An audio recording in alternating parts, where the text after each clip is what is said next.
कोई कवे तैनो वेदां वाला, कोई योगी संत निराला। सारी दुनिया दे लोकां विच पहुंचियां, एहो पहचाना तेरियां। वेदां वालिया टंकारे दिया जोगिया, उच्चियां ने शाना तेरियां। चढ़ के हवाले सुन के दलीला, पढ़ के हवाले सुन के दलीला, शीस झुकाए मजहबी वकीला। वध चढ़ के तारीफां सदा कीतियां, सारियां विद्वानां तेरियां। वेदां वालिया टंकारे दिया जोगिया, उच्चियां ने शानां तेरियां। तू वैज्ञानिक सचदा हामी, सूक्ष्म दर्शी अंतर्यामी। जत दसियां ने होण गल्लां पूरियां, सच्चियां ज़बानां तेरियां। वेदां वालिया टंकारे दिया जोगिया, उच्चियां ने शानां तेरियां। मंगल ग्रह ते मिल जाए पानी, जीवन दी कोई होर निशानी। अज मनियां ने गल्लां होइयां पूरियां, उच्चियां ज़बानां तेरियां। वेदां वालिया टंकारे दिया जोगिया, उच्चियां ने शानां तेरियां। मेहरबानियां हजारां लखां तेरियां, भुले ना ज़माना तेरियां। धन्यवाद भाई साहब। धन्यवाद बिंदु प्रधान जी। अलवर से माता ईश्वर देवी जी जुड़ी हुई हैं। माता ईश्वर देवी से प्रार्थना है एक मधुर भजन प्रस्तुत करें। फिर प्रवीणा ठक्कर जी, फिर रविंद्र गुप्ता जी। प्रवीणा ठक्कर जी आइए। हेलो, नमस्ते। नमस्ते जी। हाँ जी, भजन ईश्वर भक्ति का एक।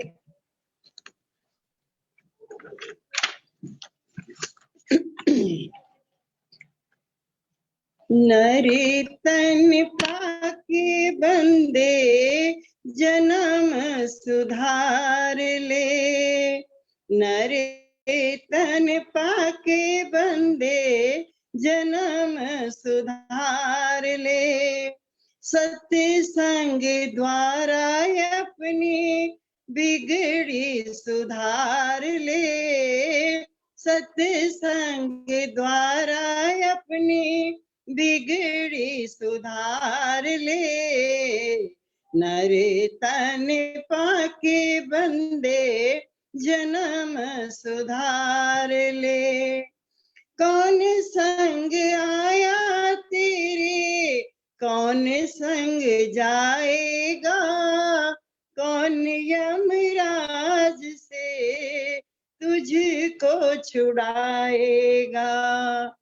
कौन संग आया तेरे, कौन संग जाएगा, कौन यमराज से तुझको छुड़ाएगा। बैठ के दीवाने कुछ तो सोच विचार ले, बैठ के दीवाने कुछ तो सोच विचार ले। सत्संग द्वारा अपनी बिगड़ी सुधार ले।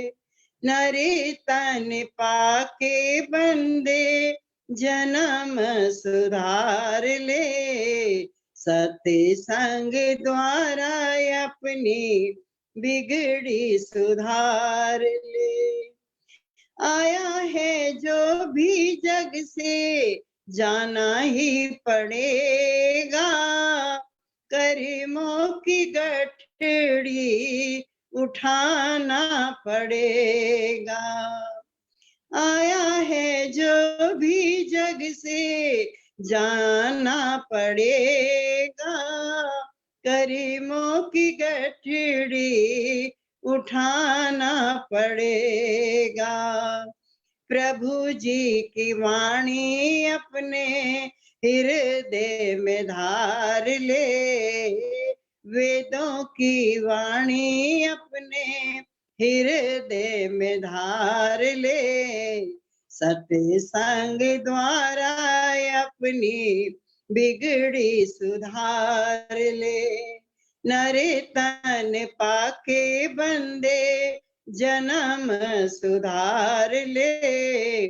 सत्संग द्वारा अपनी बिगड़ी सुधार ले। जन्म लिया तो फिर मरना जरूरी है, उम्र होती पूरी इच्छा रहती अधूरी है। जन्म लिया तो फिर मरना जरूरी है, उम्र होती पूरी इच्छा रहती अधूरी है। मरने से पहले अपने मन को तू मार ले। सत्संग द्वारा अपनी बिगड़ी सुधार ले। नरे तन पाके बंदे जन्म सुधार ले। सत्संग द्वारा अपनी बिगड़ी सुधार ले। अब के संभल प्यारे गुजरी को जाने दे, भोग वासना को अपने मन में न आने दे। अब के संभल प्यारे गुजरी को जाने दे, भोग वासना को अपने मन में न आने दे। भिक्षु वैरागी बन के समय तू गुजार ले। सत्संग द्वारा अपनी बिगड़ी सुधार ले। नरे तन पाके बंदे जन्म सुधार ले। सत्संग द्वारा अपनी बिगड़ी सुधार ले। सत्संग द्वारा अपनी बिगड़ी सुधार ले। नमस्ते, बहुत बहुत धन्यवाद आपका। माता ईश्वर देवी जी का बहुत बहुत धन्यवाद अलवर से। उस परवीना ठक्कर जी बम्बई से एक भजन।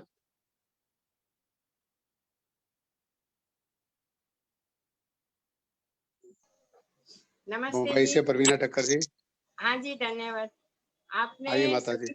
आपने हमें सर्टिफाई किया, ये आपका बहुत बड़प्पन है। आपका बहुत बहुत धन्यवाद। आपका बहुत बहुत धन्यवाद, बम्बई से जुड़ते हो। स्वागत। ईश्वर जो कुछ करता है अच्छा ही करता है।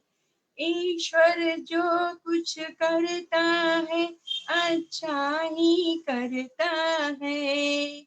मानव तू परिवर्तन से काहे को डरता है। मानव तू परिवर्तन से काहे को डरता है। जब से दुनिया बनी है तब से रोज बदलती है। जोश आज यहाँ है कल वो आगे चलती है। देख के अदला बदली तू आहें क्यों भरता है। मानव तू परिवर्तन से काहे को डरता है। दुख सुख आते जाते रहते सबके जीवन में। दुख सुख आते जाते रहते सबके जीवन में। पतझड़ और बहारें दोनों जैसे गुलशन में। चढ़ता है तूफान कभी कभी और कभी उतरता है। मानव तू परिवर्तन से काहे को डरता है। कितनी लंबी रात हो फिर भी दिन तो आएगा। कितनी लंबी रात हो फिर भी दिन तो आएगा।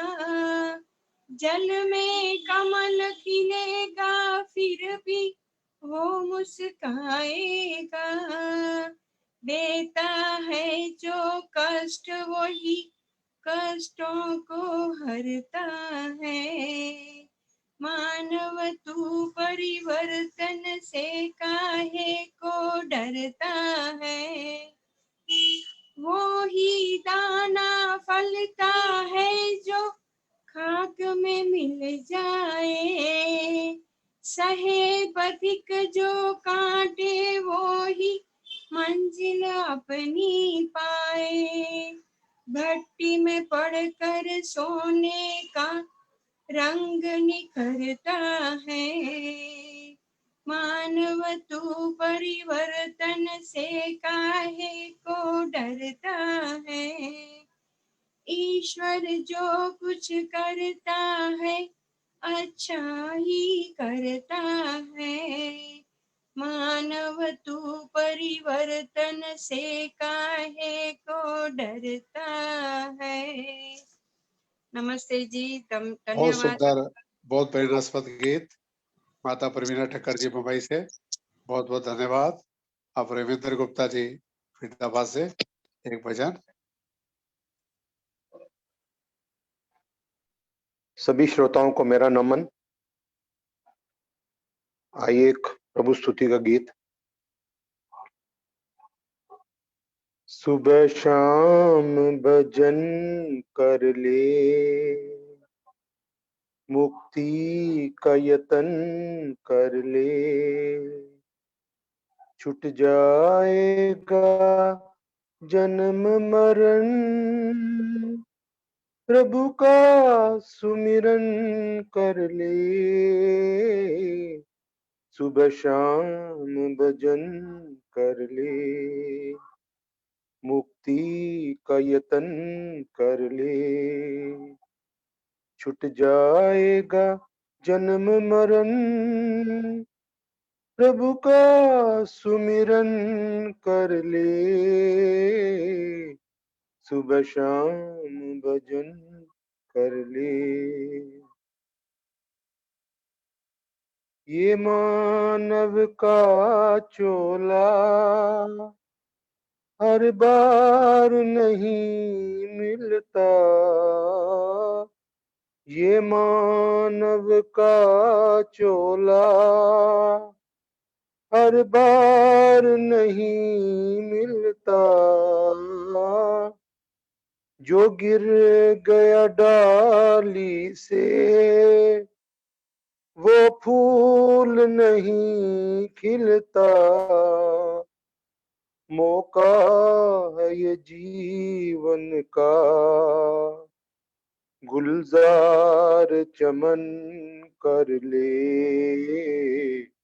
सुबह शाम भजन कर ले, मुक्ति का यतन कर ले, छूट जाएगा जन्म मरण, प्रभु का सुमिरन कर ले। सुबह शाम भजन कर ले। नर इन कानों से सुन तू ईश्वर की वाणी नर इन कानों से सुन। तू ईश्वर की वाणी मन को ठहरा करके बन जा आत्म ज्ञानी। जीवा तो चले मुख में अब ओम जपन कर ले। सुबह शाम भजन कर ले। मुक्ति का यतन कर ले। इस मैली चादर में दाग लगे कितने। इस मैली चादर में दाग लगे कितने। पर ज्ञान के साबुन में हैं जाग बरे इतने। धुल जाएगी सब स्याही उजला तन मन कर ले। सुबह शाम भजन कर ले। मुक्ति का यतन कर ले। सुन वेदों में गूंज रही मंत्रों की मधुर ध्वनियां। सुन वेदों में गूंज रही मंत्रों की मधुर ध्वनियां। बलिदान की कड़ियों में तू गूंथ नई कड़ियां। प्रभु के आगे अब तो नीची गर्दन कर ले। सुबह शाम भजन कर ले। मुक्ति का यतन कर ले। छुट जाएगा जन्म मरण प्रभु का सुमिरन कर ले। सुबह शाम भजन कर ले। बहुत बहुत धन्यवाद जी। धन्यवाद रविंद्र गुप्ता जी। एक भजन माता जनक अरोड़ा जी पानीपत से, उसके बाद करुणा चंद्र जी का उद्बोधन रहेगा। उपभोक्ता की चुनौतियां, उनका समस्या का समाधान। आज के कार्यक्रम में अध्यक्ष है श्रीमती अनीता रिले जी, प्रबंधक केनरा बैंक नई दिल्ली। अध्यक्ष जी का मुख्य वक्ता का स्वागत। माता जनक अरोड़ा जी आइए। अनिल जी नमस्कार। सब भाई बहनों को मेरा नमस्कार जो जुड़े हुए हैं। एक छोटा सा ऋषि का भजन। भुलाए जा नहीं सकते, गिनाए जा नहीं सकते, किए उपकार कितने, देश हित प्यार कितने। भुलाए जा नहीं सकते, गिनाए जा नहीं सकते, किए उपकार कितने, देश हित प्यार कितने। किए उपकार कितने, देश हित प्यार कितने। तजे माता पिता भ्राता, छोड़ कर चल दिए नाता, पताका ओम की लेकर बने थे वेद के ज्ञाता। तजे माता पिता भ्राता, छोड़ कर चल दिए नाता, पताका ओम की लेकर बने थे वेद के ज्ञाता। जो सोते नींद गफलत की, जो सोते नींद गफलत की, किया उन खबरदार हो। बुलाए जा नहीं सकते, गिनाए जा नहीं सकते, कि ये उपकार कितने, देश हित प्यार कितने। हमारे देश भारत में निरादर पाती थी नारी, पगों की जूती कहते थे और ताड़न की अधिकारी। हमारे देश भारत में निरादर पाती थी नारी, पगों की जूती कहते थे और ताड़न की अधिकारी। किया प्रकाश बनकर सूर्य, किया प्रकाश बनकर सूर्य, दूर हुआ अंधकार हो। किए उपकार कितने, देश हित प्यार कितने, भुलाए जा नहीं सकते, गिनाए जा नहीं सकते। मिटा कर छूत के ठग को, दिखाया सत्य पथ जग को, पड़ी लाखों मुसीबत पर, हटाया था नहीं पग को। मिटा कर छूत के ठग को, दिखाया सत्य पथ जग को, पड़ी लाखों मुसीबत पर, हटाया था नहीं पग को। थी दलदल में फंसी नैया, थी दलदल में फंसी नैया, खींच कर किया पार हो। भुलाए जा नहीं सकते, गिनाए जा नहीं सकते, कि ये उपकार कितने, देश हित प्यार कितने। जहां गरजे वहीं बादल फटे पाखंड के सारे, वेद अमृत कर वर्षा लगा कर ओम के नारे।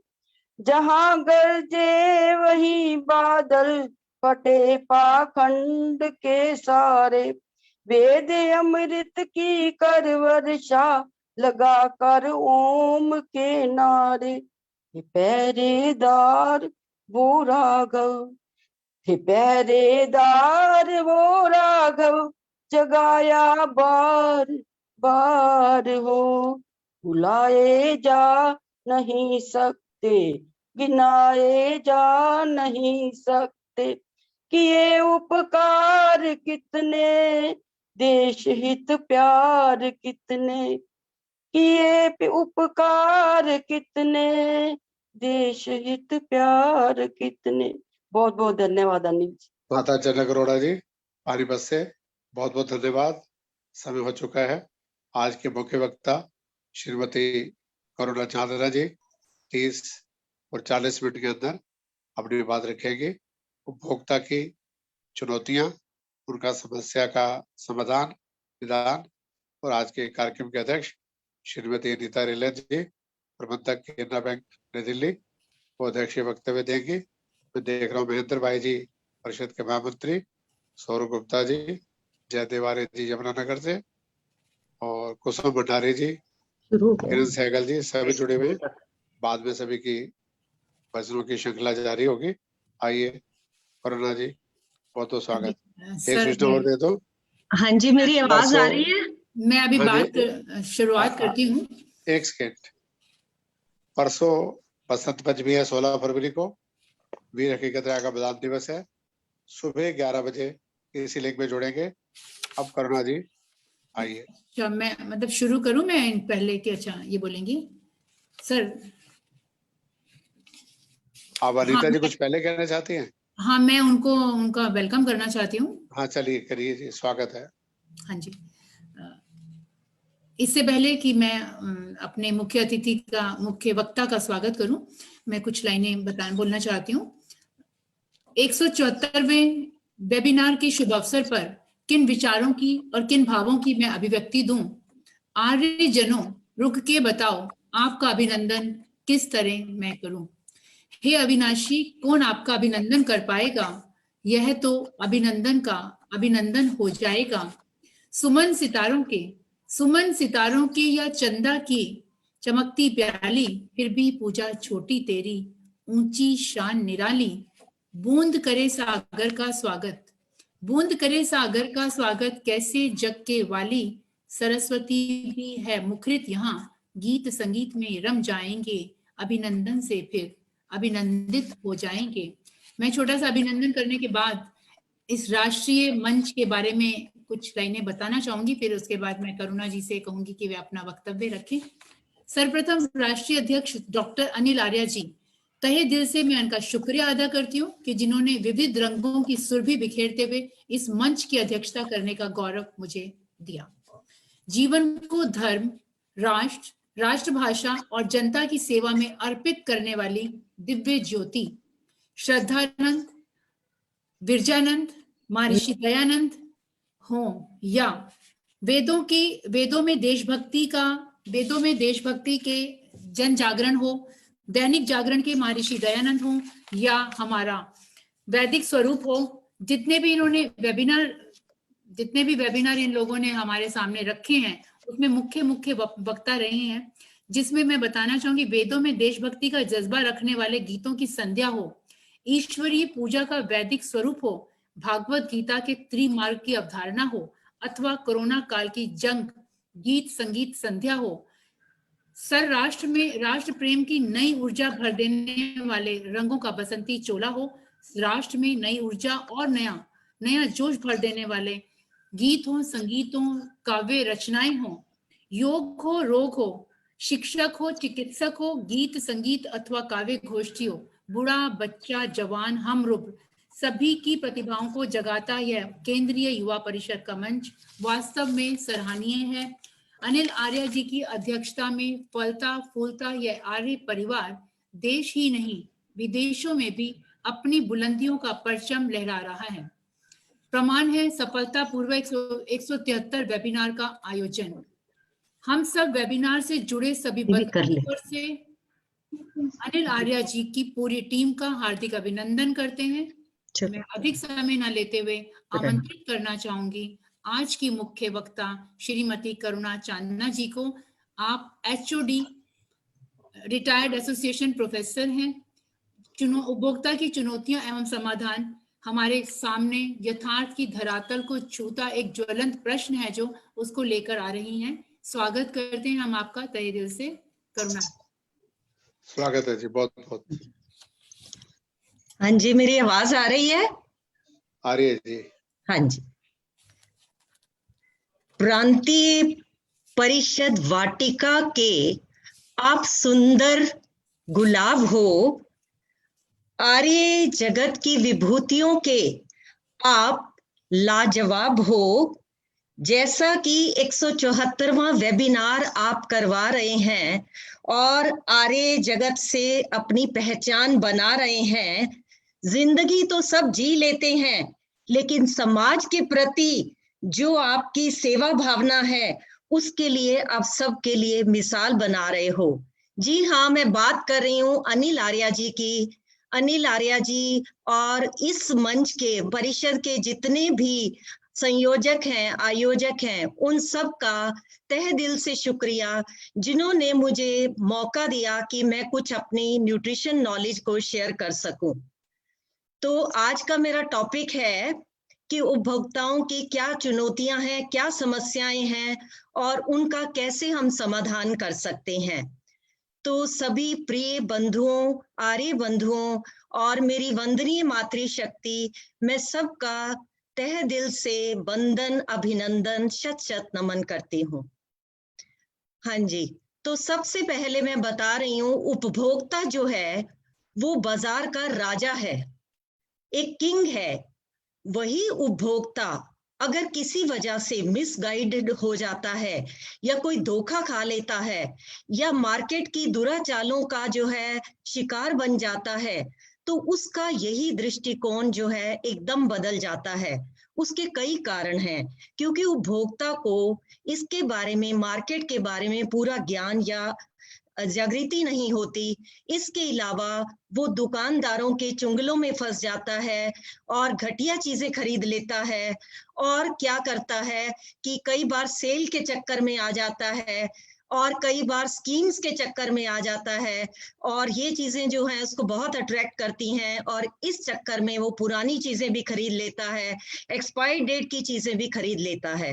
अब मैं आपको बताऊंगी कि आज जो है क्या है, जिस तरह से ये चुनौती हमारे लिए एक बहुत बड़ी चुनौती है। इवन इसके ऊपर बहुत रिसर्चेस भी हो रही हैं, और institute for applied economic research के अकॉर्डिंग जो हमारा मध्यम आय वर्ग है, वो जो है उसकी बहुत ही अहम भूमिका है, क्योंकि मध्यम वर्ग एक ऐसा वर्ग है जो बहुत ही उद्यमी वर्ग है, बहुत एंटरप्राइजिंग है, बहुत मेहनती वर्ग है, और इसके साथ साथ वो जो है प्रोफेशनली क्वालिफाइड भी है, और इसी वजह से वो ना सिर्फ अपनी इनकम बढ़ा रहा है, बल्कि इसके साथ साथ उसकी परचेजिंग पावर भी, क्रय शक्ति भी बढ़ रही है, और इसी वजह से वो उपभोक्ता बाजार को बहुत मजबूती भी दे रहा है। तो हमारे सामने आज चुनौती है कि किस तरीके से इसी उपभोक्ता को, जो कि इतना इम्पोर्टेंट है हमारे लिए, उसको जो है किस तरीके से आप छल कपट से बचा सकते हैं, और दूसरी जो है दुराचालों से बचा सकते हैं, और किस तरीके से आप उसको जो है उनके हितों का संरक्षण कर सकते हैं, यही मैं आज के टॉपिक में बताना चाहूंगी। तो सबसे पहले आपको पता होना चाहिए उपभोक्ता होता क्या है। बिल्कुल सिंपल शब्दों में, जिसको कि सब समझ सकें, उपभोक्ता जो है वो कोई भी जो ऐसा व्यक्ति जो किसी चीज को खरीदता है या उसका इस्तेमाल करता है, वो उपभोक्ता है। जिस तरीके से कि हम सारे उपभोक्ता हैं, उपभोक्ता किसी भी उम्र का हो सकता है, उम्र से उसका कोई लेना देना नहीं है। बच्चा भी उपभोक्ता हो सकता है, बूढ़ा भी हो सकता है, किसी भी वर्ग का हो सकता है, पढ़ा लिखा भी उपभोक्ता हो सकता है, अनपढ़ भी उपभोक्ता हो सकता है। लेकिन हम रोज की जिस तरह से चीजें हैं, जैसे रोजमर्रा की हमारी क्या चीजें जरूरतें हैं, दूध है, हमारी फल सब्जियां हैं, अनाज है, या कभी कभी जो खरीदने वाली चीजें हैं, कोई आप इलेक्ट्रिकल अप्लायंसेस खरीद रहे हैं, या कोई आप जो है कोई और फर्नीचर वगैरह खरीद रहे हैं, या अपने लाइफ टाइम में आप 2-3 बार या एक आध बार आप अपना घर खरीदते हैं, या आप क्या करते हैं, कारें खरीदते हैं, जो कुछ भी खरीदते हैं, इन सब के आप उपभोक्ता तो है ही। हर बंदा जो है, हर व्यक्ति उपभोक्ता है ही है, वो किसी ना किसी रूप से उपभोक्ता है। और एक ही व्यक्ति उपभोक्ता भी हो सकता है और विक्रेता भी हो सकता है। कैसे, मैं आपको एक छोटे से एग्जांपल से समझाती हूँ कि विक्रेता कैसे हो सकता है। हमने जैसे दुकानदार से कोई चीज खरीदी, और दुकानदार भी उसको कहाँ से खरीदता है, होलसेलर से खरीदता है, या उसको जो है मैन्युफैक्चरर से खरीदता है, या निर्माता से खरीदता है। तो वही दुकानदार क्या हो गया, इस टाइम क्या है, वो उपभोक्ता भी बन गया और विक्रेता भी बन गया। तो इस तरीके से जो है एक दुकानदार जो है वो दोनों रोल प्ले करता है। अब मैं आपको बताना चाहूंगी कि आजकल मार्केट के अंदर जब हम कोई चीज खरीदने जाते हैं, तो खरीदारी करते हुए में किन किन चीजों का सामना करना पड़ता है, क्या चुनौतियां आती हैं, क्या प्रॉब्लम्स आती हैं, क्या मिस प्रैक्टिसेस जो हैं वो मार्केट के अंदर चल रही हैं। और जो भी उपभोक्ता हो, लेकिन उसका एक पर्पस होना चाहिए। इस तरीके से नहीं कि आप कोई भी चीज अंधाधुंध खरीद लो। हमारा पर्पस ये होना चाहिए, हमारा उद्देश्य ये होना चाहिए कि जो भी हम चीज खरीदने जा रहे हैं, क्योंकि आप सब जानते हो हम सब इंडियंस की जो है लिमिटेड जो है इनकम है, परचेजिंग पावर उतनी नहीं है। मैं एक एवरेज व्यक्ति की बात कर रही हूँ। तो उसके हिसाब से हमें जो कुछ भी हम खरीदें, वो हमारी जो है क्या होनी चाहिए, उसकी एक तो बेस्ट क्वालिटी होनी चाहिए, बेस्ट नेचर होनी चाहिए, जो हमारी जो है फैमिली की सारी नीड्स पूरी करे, जिनको खरीदने के बाद हमें संतुष्टि मिले। तो ऐसा हमारा कुछ एम होना चाहिए। तब हमें उस एम को दिमाग में रखते हुए तब हमें चीजों को खरीदारी उसकी करनी चाहिए। अब मैं आपको बता रही थी मार्केट के अंदर क्या क्या माल प्रैक्टिसेस हो रही हैं, क्या क्या ट्रेंड हो रहे हैं माल प्रैक्टिसेस में। जैसे सबसे पहले तो है फूड अडल्ट्रेशन, जिसको हम खाद्य मिलावट कहते हैं।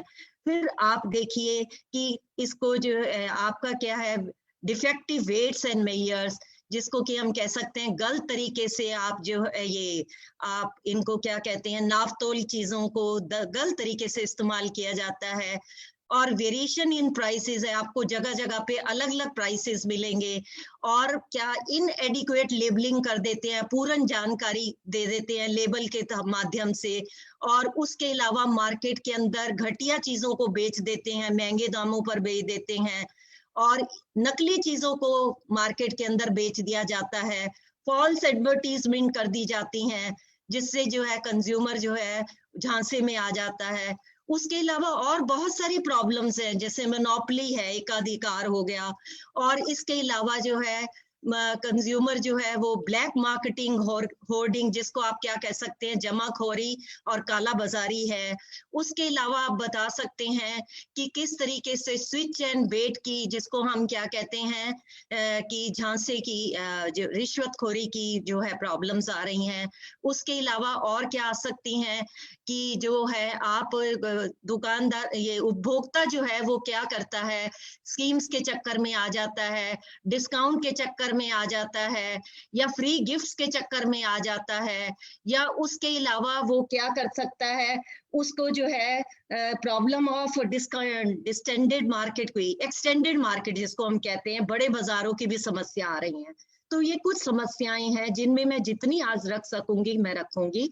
तो सबसे पहले थी फूड अडल्ट्रेशन, खाद्य मिलावट, जिसके ऊपर मैं एक विस्तृत जानकारी अपने पहले लेक्चर में दे चुकी हूँ। तो आज मैं उसको ना लेते हुए अगली जो है चुनौती, अगली प्रॉब्लम ले रही हूँ, जो कि जैसे मैं बता रही थी ब्लैक मार्केटिंग, होर्डिंग, जिसको हम जमाखोरी या क्या कहते हैं, काला बाजारी कहते हैं। अब हम जो भी जरूरत की चीजें हमें चाहिए होती हैं, उनकी डिमांड भी ज्यादा होती है। हमारी जरूरत की चीजों में हम क्या क्या लेते हैं, जैसे जरूरत की चीजों में आपकी रोज की जो है से आप सब्जी में ही देख लीजिए, आपको प्याज चाहिए, आलू चाहिए, चीनी चाहिए आपको, और गैस चाहिए आपको। उसके अलावा आपको क्या चाहिए, ये पेट्रोल चाहिए, डीजल चाहिए। और ये सारी चीजें जो हैं, क्या करते हैं जितने भी ये दुकानदार हैं, इन चीजों की, जिन चीजों की जरूरत होती है, इनको जो है जमा कर लेते हैं, और ये करते उसकी जो है आर्टिफिशियल, उसकी जो है स्कैरिसिटी प्रोड्यूस कर सकते हैं, कह सकते हो आप, कृत्रिम जो है उसकी कमी कर देते हैं, जिससे जो है उपभोक्ता जो है जब उसको जरूरत होती है तो उसको खरीदना भी पड़ता है। कई चीजें ऐसी होती हैं जिनके बगैर आप रह भी नहीं सकते, आपके लिए अनिवार्य हो जाता है उनको खरीदना। वो इसका गलत फायदा उठाता है, और वो देखता है कि जब मार्केट में उसके मुंह मांगे दाम मिलते हैं, पहले उनको छिपा लेता है, तभी उनको निकालता है। तो इस तरीके से जो है वो जो है दुकानदार जो है अब जरूरत में फंसा होता है, तो वो उनको खरीद बैठता है और उसके डबल प्राइसेस दे देता है। ब्लैक में वो चीजें खरीद लेता है, लेकिन वो क्या करे, वो उस चीज में फंसा होता है और उसको इतनी जानकारी भी नहीं होती है। और इसके अलावा कुछ और भी कारण होते हैं जमाखोरी के, जैसे कई बार ट्रक ड्राइवर्स की जो है स्ट्राइक चल रही है, या यूनियन की स्ट्राइक चल रही है, या कोई जैसे प्राकृतिक आपदा आ गई, जिस तरीके से कोई साइक्लोन आ गया, फ्लड आ गया, ड्रॉट आ गया, या कोई और कमी हो गई, तो उस केस के अंदर भी ये लोग क्या करते हैं, इसका गलत फायदा उठाते हैं, जमाखोरी करते हैं और ब्लैक मार्केटिंग करते हैं। अब हमारे सामने ये है कि हम इसकी समस्या को हल कैसे करें। हल करने के थोड़े से तरीके मैं आपको बताती हूँ। जैसे जब भी आपको पता लगे कि चीज जो है वो नॉर्मल प्राइस से ज्यादा है, कोशिश करें उस टाइम उसको ना खरीदें, या कुछ टाइम के लिए उसकी जो है आप उसकी खरीदारी जो है पोस्टपोन कर दें, कुछ समय बाद में खरीदें। फिर भी आपके लिए अगर बहुत जरूरी है खरीदना, तो आप क्या करें, जरूरत जितनी चीज है उतनी ही खरीदें, ज्यादा मत खरीदें, जिससे आपकी सिर्फ जो है मिनिमम रिक्वायरमेंट पूरी हो जाती है, आपकी कम से कम आवश्यकताएं पूरी हो जाएं, सिर्फ उतना ही खरीदें। या कुछ आप समझदारी से इस तरीके से कर सकते हैं, गृहिणी क्या कर सकती है, और फॉर एग्जाम्पल जिस तरीके से टमाटर है, टमाटर जब जो बहुत सस्ते होते हैं उस टाइम या सीजन में होते हैं, भरपूर मात्रा में होते हैं, एक तो उनकी पौष्टिकता उस टाइम बहुत ज्यादा होती है, उस टाइम खरीद कर सस्ते दामों पर उसको प्रिजर्व कर ले, उसकी प्यूरी बनाकर रख ले, उसकी सॉस बनाकर रख ले, और जब ये जो है बहुत महंगे दामों पर मिलते हैं, जैसे 100 रुपए किलो भी हो गए थे, 80 रुपए 90 रुपए, जब आम आदमी की रीच से बाहर हो जाते हैं, तो उन्हीं चीजों को जो उसने प्रिजर्व करके संरक्षित करके रखी हुई थी, उन चीजों का इस्तेमाल करें। और इसके अलावा और क्या करें कि जो है कोशिश करें कि अपनी चीजों को जो है अपनी ज्यादा जो है ये सारे, अगर आपको फिर भी बहुत जरूरत है तो उस टाइम आप एक जो है सामूहिक डिसीजन लें, ज्वाइंट डिसीजन लें कि आप सारे जो है मिल जाएं, उपभोक्ता ही मिल जाएं, और कोशिश करें इन जितने भी ब्लैक मार्केटर्स हैं, जमाखोर है, इनका विरोध करें और इनके लिए जो है इनके लिए कंप्लेंट लॉन्च करें। और इनकी कंप्लेंट लॉन्च करने के लिए भी गवर्नमेंट ऑफ इंडिया ने जो है prevention of black marketing and hoarding act बनाया है, 1980 में बनाया था, और उसके अंदर वो कोशिश करते हैं कि कम से कम जरूरत की चीजों की होर्डिंग ना की जाए। तो आप इस तरीके से कोशिश कर सकते हैं, और गवर्नमेंट के ऊपर भी आप प्रेशर डाल सकते हैं कि वो इन जितने भी ये एक्ट हैं, ये जितने भी अधिनियम हैं, उनको जो है आप इसको फटाफट लागू करें और उपभोक्ताओं की मदद करें। उसके बाद प्रॉब्लम आती है वेरिएशन इन प्राइसेस, जिसको हम कह सकते हैं भिन्न भिन्न जो है आपकी कीमतें। अब एक ही चीज है, एक ही चीज को जो है आप मार्केट में भिन्न भिन्न दुकानों से खरीदोगे तो उसको आपको हर जगह पे उसका प्राइस जो है अलग मिलेगा। फॉर एग्जाम्पल, अगर आप उसको छोटी दुकानों से खरीदोगे तो उसका आपको कंपैरेटिवली कम प्राइस मिलेगा। यही चीज अगर सेम चीज आप किसी मॉल से खरीदते हैं, किसी शोरूम से खरीदते हैं, या किसी बड़े स्टोर से खरीदते हैं, जहां पर कि वो क्या करते हैं, सब उपभोक्ता से ही अपना खर्चा निकालते हैं। फॉर एग्जाम्पल, वो अपनी लाइट का, रेंट का, अपनी मेंटेनेंस जिसको हम रख रखाव कहते हैं उसका, एसी का खर्चा निकालते हैं, उसके अलावा जो है होम डिलीवरी का खर्चा वो हमसे निकालते हैं, उसके बाद जो है जितनी भी उन्होंने एडवर्टीजमेंट करके की होती है या कोई उन्होंने अपने पैम्फलेट छिपवाए हैं, वो सब जो है खर्चा हमसे ही निकालते हैं। और फिर क्या करते हैं वो खर्चा, और उसके बाद क्या करते हैं, उनकी और क्या स्ट्रेटेजी होती है कि बहन जी आपके लिए चाय मंगवाएं या ठंडा मंगाएं, और हम उपभोक्ता जो है उनके इन झांसों में आ जाते हैं। और जब हम चाय या ठंडा पी लेते हैं तो हमारे ऊपर एक साइकोलॉजिकल प्रेशर भी डेवलप हो जाता है, और कई बार हम ना चाहते हुए भी कुछ चीजें खरीद लेते हैं। तो इस कारण जो है हम बहुत सारी जो है आप अपने नॉर्मल प्राइस से बहुत ज्यादा दे बैठते हैं।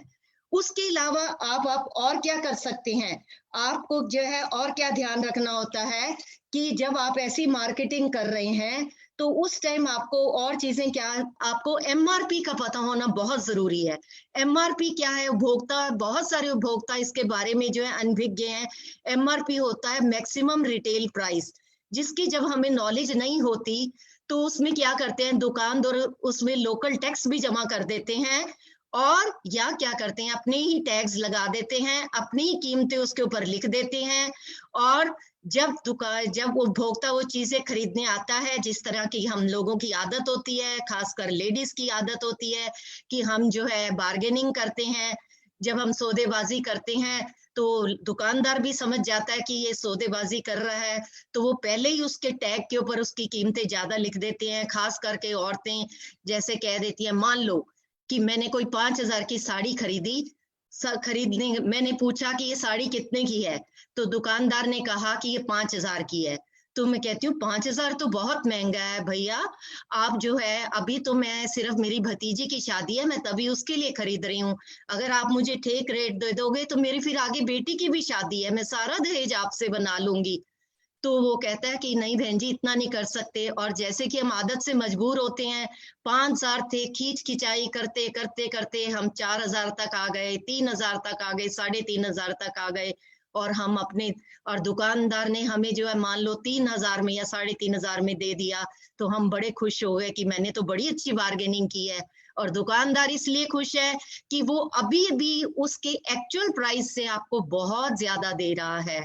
तो इस तरीके से जो है उपभोक्ता, क्योंकि हमें नॉलेज नहीं होती, हम फिर भी एक्स्ट्रा प्राइस जो है देकर आ जाते हैं और जो है इन्हीं झांसों में हम फंस जाते हैं। उसके बाद जो है अब इसको हम रोक कैसे सकते हैं? इसके रोकने के कुछ जनरल उपाय हैं कि सबसे पहले उपभोक्ता जब कोई भी चीज खरीदने जा रहा है तो पहले उसका रेट कंपेयर करे, 2-4 दुकानों से उसका रेट कंपेयर करे। छोटी मोटी चीजों के लिए आप 1-2 दुकानें पता कर लो, लेकिन आपको अगर लंबी आपको जो है एक्सपेंसिव चीज कोई लेनी है, आप फर्नीचर ले रहे हैं, तो आपको कोई जो महंगी चीज लेनी है उसके लिए आप थोड़ा सा पहले ग्राउंड वर्क करके जाओ, थोड़ा सर्वे करो।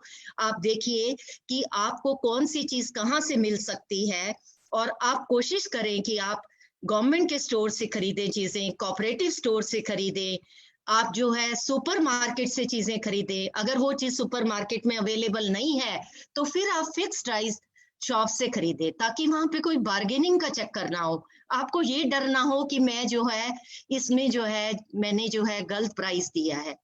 तो ये चीजें हम कर सकते हैं। उसके अलावा आप क्या कर सकते हैं कि आप जो है आप जानकारी और तरीकों से लिए, जैसे आप रेट को रेट लिस्ट से देखिए, पेम्फलेट से जाने, और जो है आपकी बुकलेट्स आती हैं उससे जाने की कोशिश करें। उनको जो है आप देखें, नेट पे सर्च करें, आप ऑनलाइन उन चीजों को प्राइसेस देख सकते हैं। और जब आप ऐसी कोई भी चीज खरीदने जाएं तो उसके लिए वारंटी कार्ड लेना मत भूलें। और वारंटी कार्ड भी, जैसे आप जनरली उपभोक्ता क्या कहते हैं, गारंटी, हमें गारंटी दे दो, तो दुकानदार आपको कहता है गारंटी जो इंसान की भी नहीं है तो आपको क्या देंगे, आजकल वारंटी होती है। तो आप वारंटी कार्ड जरूर लें। और उसके अलावा आप कोशिश करें कि स्पेशलाइज्ड मार्केट्स भी होती हैं। मान लो जैसे फॉर एग्जांपल फर्नीचर के लिए आपका जैसे जेल रोड है, कीर्ति नगर है, आप जो है लाइट्स के लिए है, जैसे लाइट के लिए खान मार्केट है, या और भी कई बड़ी सस्ती मार्केट है जो आपको भरोसा है कि जहाँ पे ज्यादा बार्गेनिंग नहीं होती, फिक्स प्राइस शॉप्स हैं। तो ऐसे आप स्पेशलाइज्ड मार्केट से जाकर आप चीजें लें, तो उससे भी आपको फर्क पड़ेगा कि आपको चीज तो है एक वैरायटी मिलेगी, और आप जो है आपको विश्वसनीय ब्रांड मिलेंगे, और आप बहुत हद तक जो है उतना जो है आप जो है उनके झांसों में नहीं आओगे। तो ये कुछ चीजें हैं। उसके अलावा जो है गवर्नमेंट ऑफ इंडिया ने भी इसके लिए बहुत सारे एक्ट बनाए हैं, आप उनकी भी जानकारी लेकर आप इसके ऊपर जो है काम करके तभी आप चीजों की खरीदारी करें। तीसरा आप कह सकते हैं जो बहुत इंपॉर्टेंट चैलेंज है हमारे लिए, problem of defective weights and measures, जो गलत नाप तोल का, क्योंकि जो है जितने भी हम उपभोक्ता हैं, हम गलत नाप तोल के इस्तेमाल से बहुत बारी जो है बहुत गलत चीजों के लिए प्राइस दे देते हैं, लुट के आ जाते हैं। जैसे फॉर एग्जांपल क्या करते हैं दुकानदार जो हैं, हमें वो करने के लिए क्या करते हैं, या तो देसी बाट का इस्तेमाल कर देते हैं। देसी बाटों का मतलब क्या होता है कि जैसे वो जो है सेर का इस्तेमाल करते हैं, पावों का इस्तेमाल करते हैं, या हाथ वाले तराजू इस्तेमाल करते हैं। और हाथ वाले तराजू को भी इस्तेमाल करने के लिए फिर वो उसके में भी फेयर नहीं होते, उसकी जो है डंडी को सीधा नहीं रखते हैं, फिर उसके जो पलड़े होते हैं उन पलड़ों को ऊपर नीचे कर देते हैं, और जिसका उपभोक्ता को जल्दी से पता भी नहीं लगता। या फिर कई बार उस पे अंगूठा लगा देते हैं, अंगूठा लगाने से भी क्या होता है चीज गलत तुलती है। या फिर क्या करते हैं, कई बार जिस पलड़े के अंदर सामान डालना होता है उसके नीचे चुंबक लगा देते हैं, जिससे भी चीज जो है कम तोली जाती है। तो इस तरीके से दुकानदार जो है बहुत सारी ऐसी चीजों का इस्तेमाल करते हैं जिससे कि चीज कम तोली जाए, और उपभोक्ता को बहुत बारी इन चीजों की नॉलेज नहीं होती, और वैसे भी जल्दी में होते हैं तो उनको कुछ ध्यान नहीं रहता, तो वो इन चीजों का शिकार हो जाते हैं। उसके अलावा और क्या कर सकते हैं कि इन चीजों के लिए वो क्या करें, जो ये ध्यान रखें कि कम जो है, जो चीजें कम, खास करके जिनमें पता लग रहा है कि ये चीजें कम तुलती हैं, वो उसके लिए हाथ वाले तराजू की जगह कोशिश करें कि वो दुकानदार को इंसिस्ट करें कि आप जो है स्केल वाला, पैमाने वाला तराजू यूज करिए। वैसे तो आजकल डिजिटल भी आ गए हैं, तब पैमाने वाले स्केल वाले के अंदर भी आपको बड़ा कॉन्शियस रहना होता है। आप देखें कि उसका जो है जीरो है, उसकी जो है जीरो पे है कि नहीं है, ये चीजें आपने देखनी है और उसका भी आपने देखना है कि वो गलत तो नहीं है। पहले 0 आ जाता है, जो भी चीज आपने शुरू करनी है, कई बार पहले 0 से भी शुरू नहीं होता, तो वो आपने चेक करके तब लेना है। और इसके अलावा भी है, आपने ये देखना है कोई भी चीज डिब्बे समेत, बोतल समेत कोशिश करें कि ना लें, या पहले उसका डिब्बे या बोतल का जो है पहले उसको नाप के उसको 0 पे ले आए, तब उसको जो है ले, ताकि आपको चीज जो है उसकी बिल्कुल जितना प्रॉपर वेट है उतने ही मिले। इसको रोकने के लिए भी हमारे जो क्या जनरल उपाय हो सकते हैं, मैं सिर्फ आपको जनरल उपाय बता रही हूँ कि नाप तोल को की समस्या को हल करने के लिए जितने भी standards of weights and measures हैं, ये जो है इसका लिए भी एक एक्ट बनाया गया था। 1956 में एक्ट बनाया गया था, पास किया गया था। 1962 में इसको चेंज करके इसको मीट्रिक प्रणाली में चेंज कर दिया। जैसे कि मैं मतलब आप क्या करते थे, अब इसको गज की जगह आपको मीटरों में नापने लग गए, और आप जो है इसकी जगह सेर की जगह आप किलो में नापने शुरू कर दिया। ये प्रणाली, दशमलव प्रणाली भी शुरू कर दी। ये प्रणाली ऑल ओवर इंडिया इम्प्लीमेंट कर दी।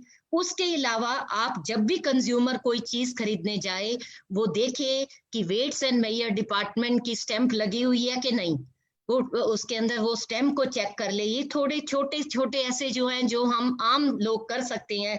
और उसके अलावा ये देखें कि जब भी कोई चीज तुलवाएं, बजाय के हाथ के तराजू के, वो कौन सी चीज, स्केल वाले वेट्स एंड मेजर यूज करें, डिब्बे सहित चीजों को ना तिलवाएं। और फिर भी आपको कुछ लगता है कि ऐसा कुछ शक होता है आपको, तो आप इसके लिए आपके वो दिल्ली के अंदर वेट्स एंड मेजर डिपार्टमेंट है, जो भी आप कंप्लेंट लिखवाना चाहें, दिल्ली एडमिनिस्ट्रेशन CPO बिल्ड, ये जो है आपका क्या कहना चाहिए, कश्मीरी गेट पर इसका ऑफिस है, वहां पर आप ऐसी कंप्लेंट्स लॉन्च कर सकते हैं। उसके बाद आपको अब ये सारी जो है जनरल माल प्रैक्टिसेस हैं, प्रैक्टिसेस तो और भी हैं, लेकिन मैं आज इतनी ही उठा रही हूँ इसके बाद, ताकि आपका बहुत मोनोटनस ना हो जाए, क्योंकि ये विषय पता नहीं सबको अच्छा लग रहा है या नहीं, अध्यात्म का ये प्लेटफॉर्म है। तो मैं थोड़े से आपको और जनरल मेजर्स बता देती हूँ जो आपको हेल्प करेंगे कि अब इन सब माल प्रैक्टिसेस से बचने के लिए उपभोक्ता जो है कौन सी चीज कहाँ से खरीदे, कब खरीदे, कैसे खरीदे, और इस सब चीजों के लिए उपभोक्ता को जो है कंज्यूमर एजुकेशन होना, कंज्यूमर एजुकेशन देना बहुत जरूरी है। मतलब उपभोक्ता से रिलेटेड जो है जानकारी, उनको एजुकेट करना बहुत जरूरी है। उनको जो है बताना चाहिए उनके क्या राइट्स हैं, क्या रिस्पॉन्सिबिलिटीज हैं, ताकि वो दुकानदारों के झांसे में ना आ जाएं, और जो चीज भी वो खरीदें उसका जो है वैल्यू फॉर मनी, मतलब वर्थ बाइंग होनी चाहिए। जो चीज वो खरीद रहे हैं उनकी जो है उसको ये होना चाहिए कि जो आपने मनी दी है उसकी वसूली होनी चाहिए। उनको जो है उसकी क्वालिटी प्रॉपर मिलनी चाहिए, प्रॉपर नेचर की चीजें मिलनी चाहिए, और उसमें उनकी जो है परिवार की सेटिस्फेक्शन होनी चाहिए, उनकी सेटिस्फेक्शन होनी चाहिए। तो इसके लिए जो है कंज्यूमर क्या कर सकता है, पहले तो उसको अपनी राइट्स और रिस्पॉन्सिबिलिटीज का पता हो, क्योंकि उसकी हर चीज, जैसे अब मेहनत की खरीदारी करता है तो उसको पता होना चाहिए कि मैंने कौन सी चीज कहाँ से खरीदनी है। और 15 मार्च हमारा वर्ल्ड कंज्यूमर डे भी आ रहा है, जिससे हमें जो है बहुत, अगर हम ये दिन मनाते हैं तो हमें बहुत सारी जागृति भी मिलती है। और इसके अलावा कंज्यूमर प्रोटेक्शन एक्ट भी बनाए गए हैं, 1986 में भी बनाया गया था, जिसके अंदर जो है कंज्यूमर फॉर्म भी बना हुआ है, रिड्रेसल सेल भी हैं। आपको कभी भी किसी चीज की प्रॉब्लम आते हैं तो आप अपनी कंप्लेंट वहां पर दर्ज कर सकते हैं, FIR दर्ज कर सकते हैं, और उसके अंदर जो है आपका जो है एक्शन भी लिया जाता है। अगर आपने कोई चीज, आपको किसी दुकानदार ने धोखेधड़ी से दे दी, या आपको जो है आप जाके उसकी क्वालिटी टेस्टिंग करा सकते हैं, क्वालिटी टेस्टिंग करा के आपको चीज जो है, अगर धोखेधड़ी वाली चीज मिली है, लिखा कुछ और है, MRP से ज्यादा ले लिया है, तो इन सब चीजों के लिए आपने जब FIR लॉन्च की, या आपको जरूरत, आपको MRP से बहुत ज्यादा दे दिया, तो ये आपकी चीजों के लिए आपको इनका हर्जाना भी मिल सकता है। तो मेरा यही वो है कि हम एज ए कंज्यूमर जो हैं, हमें जागृति होनी चाहिए, इन छोटी छोटी चीजों का ध्यान रख कर हम जो है खरीदारी करें, ताकि हम जो है कंज्यूमर मार्केट को, उपभोक्ता मार्केट को जो है मजबूत कर सके। धन्यवाद।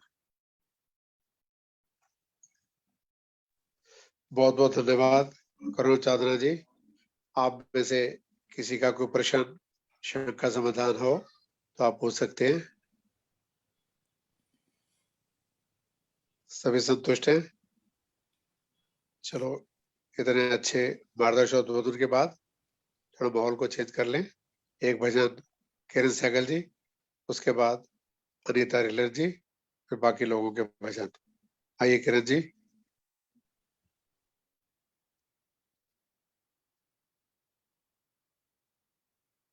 किरण सहगल जी आ रही है जी। स्वागत है जी। तो थोड़ा पता नहीं हिल गया कनेक्शन। ईशान,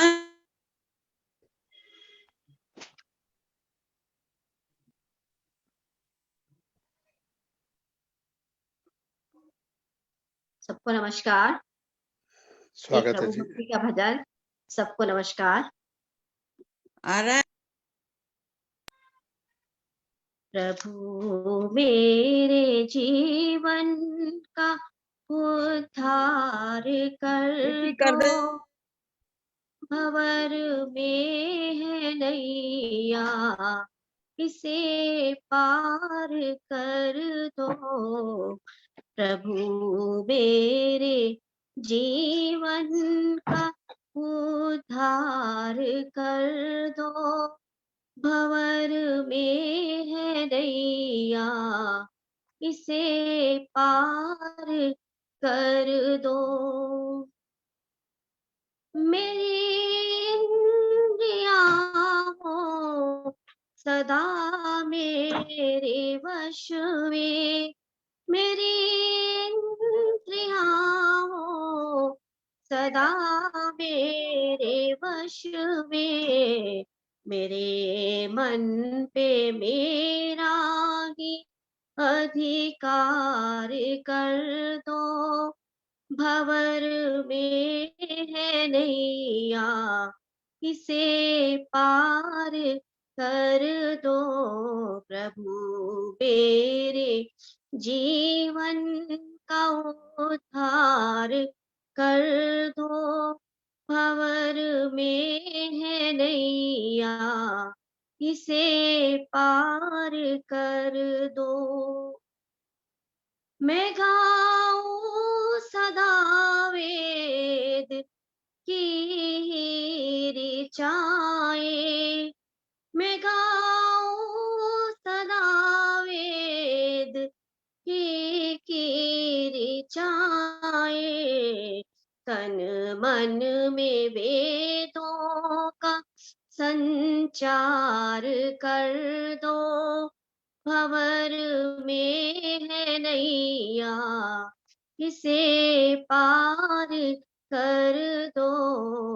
प्रभु मेरे जीवन का उद्धार कर दो, भंवर में है नैया, इसे पार कर दो। पथिक राह में हो कोई दीन दुखिया, पथिक राह में हो कोई दीन दुखिया, मदद के लिए मुझको तैयार कर दो, भंवर में है नैया, इसे पार कर दो। प्रभु मेरे जीवन का उद्धार कर दो, भंवर में है नैया, इसे पार कर दो। मेरा सर झुके तो झुके तेरे दर पे, मेरा सर झुके तो झुके तेरे दर पर, मुझे ऐसा दुनिया में सरताज कर दो, भंवर में है नैया, इसे पार कर दो। प्रभु मेरे जीवन का उद्धार कर दो, भंवर में है नैया, इसे पार कर दो। प्रभु मेरे जीवन का उद्धार कर दो, भंवर में है नैया, इसे पार कर दो, इसे पार कर दो, इसे पार कर दो। बहुत सुंदर, धन्यवाद, बहुत बहुत बहुत धन्यवाद। बहुत साधुवाद किरण Thank सहगल जी। you, धन्यवाद। अब मैं आमंत्रित करता हूँ आज के अध्यक्ष केनरा बैंक की प्रबंधक अनीता रेलन जी अपना अध्यक्षीय वक्तव्य, उसके बाद आप सबके भजन आधा घंटा तक चलेंगे। डॉक्टर रचना चावला जी भी हैं, मृदुला अग्रवाल जी भी हैं, कोसा भंडारी जी भी हैं, सभी का नंबर आएगा। आइए अनीता जी, स्वागत। हाँ विजय लक्ष्मी जी जरूर। हाँ, मैं वैसे तो पहले ही काफी चीजें बोल चुकी हूँ, और उसके साथ ही मैं सबसे पहले तो आप ही को धन्यवाद देती हूँ हर चीज के लिए कि आपने हर एक को, युवा, बच्चे, बड़े, सबको इस गतिविधि के साथ जोड़ा है और विभिन्न विषयों को समेटा है, जो विषय हम सोच भी नहीं सकते, हमारी सोच से भी परे हैं, और हमारी जो अंदर प्रतिभाएं दब चुकी हैं उन्हें एक चिंगारी दिया है, जिससे सब लोग अंदर से निकल के बाहर आया है सब कुछ। और मैं सबसे बात बड़ी ये कहूंगी, करुणा जी, जैसे करुणा चांदना उनका नाम है, तो यथा नाम तथा गुण के हिसाब से जो उपभोक्ताओं की करुणा है उन्होंने अपने अंदर अपनी आवाज में समेटी, और उसका किस तरीके से चांद की शीतलता जैसा जवाब दिया कि किस तरीके से हमारे उपभोक्ता किस तरह बच सकते हैं। इसमें कई चीजें हैं जो और मैं एक करना चाहूंगी। उपभोक्ता न्यायालय की शरण में जाता है तो भी उसे बिना न्यायालय की शरण में जाए भी उसे काफी चीजों का अधिकार प्राप्त होता है, जैसे सूचना का अधिकार, मतलब सूचना वो प्राप्त कर सकता है, सुरक्षा का अधिकार प्राप्त होता है, उसे सुनवाई का अधिकार प्राप्त होता है, क्षतिपूर्ति जो भी उसका नुकसान हो जाता है उसको जरूरत होती है तो वो भी उसको प्राप्त कराया जा सकता है। तो जुलाई 2020 में भी कुछ संशोधन किए गए थे। जागो ग्राहक जागो के अंतर्गत भी कई चीजें प्रचार और प्रसार में आई थी कि किस तरीके से हमने अपने ग्राहकों को जागरूक करना है, और उस तरीके जो आश्वासन प्राप्त करने का अधिकार भी है, स्वतंत्र रूप से अपनी चीज को चुनने का अधिकार है, अपनी बात कहने का अधिकार है। वो ऐसा नहीं है कि एक व्यक्ति का बात सुनता ही चला जाए तो अपने अधिकार या अपनी चीजों को ना रख पाए। तो हमें समान देखते वक्त, जैसे कि अभी करुणा जी ने काफी अच्छे और विस्तारित तरीके से बता दिया कि हमें किस किस चीजों को ध्यान में रखना है और किस किस चीजों से हमें बचना भी है। पुरानी या घटिया चीजें, महंगाई हो जाने पर टमाटर को प्रिजर्व करना, मटर आते हैं आजकल, मटर को प्रिजर्व करना, तो ये सब चीजें उन्होंने बड़े अच्छे तरीके से अपने विषय में समेट ली हैं।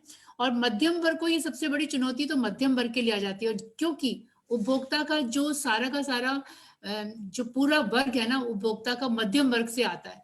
आजकल जो ग्रामीण लोग भी हमारी तरफ शहरों की तरफ पलायन कर रहे हैं, शहरों की तरफ पलायन करने से उसमें क्या होता है कि 25% जो वहां पे लोग रह गए थे, अब यहाँ आके वो मध्यम वर्ग में आ जाते हैं 75% तक, और जो उच्च वर्ग के लोग हैं वो वहीं रह जाते हैं, लेकिन मध्यम वर्ग के लोग उच्च वर्ग तक पहुंच जाते हैं। तो उपभोक्ताओं में बड़ी सारी चीजें ऐसी आ जाती है, कंपटीशन का जमाने में जो हमारी इंडस्ट्रीज हैं या कंपनीज हैं, उनके सामान के लुभावने प्रचार और प्रसार, जैसा आप की हैं कि उनके प्रसार और प्रसार की वजह से भी उपभोक्ता उस तरफ चला जाता है, पता नहीं चलता है कि उसको देसी चीज और विदेशी चीज कितने दिन टिकती है।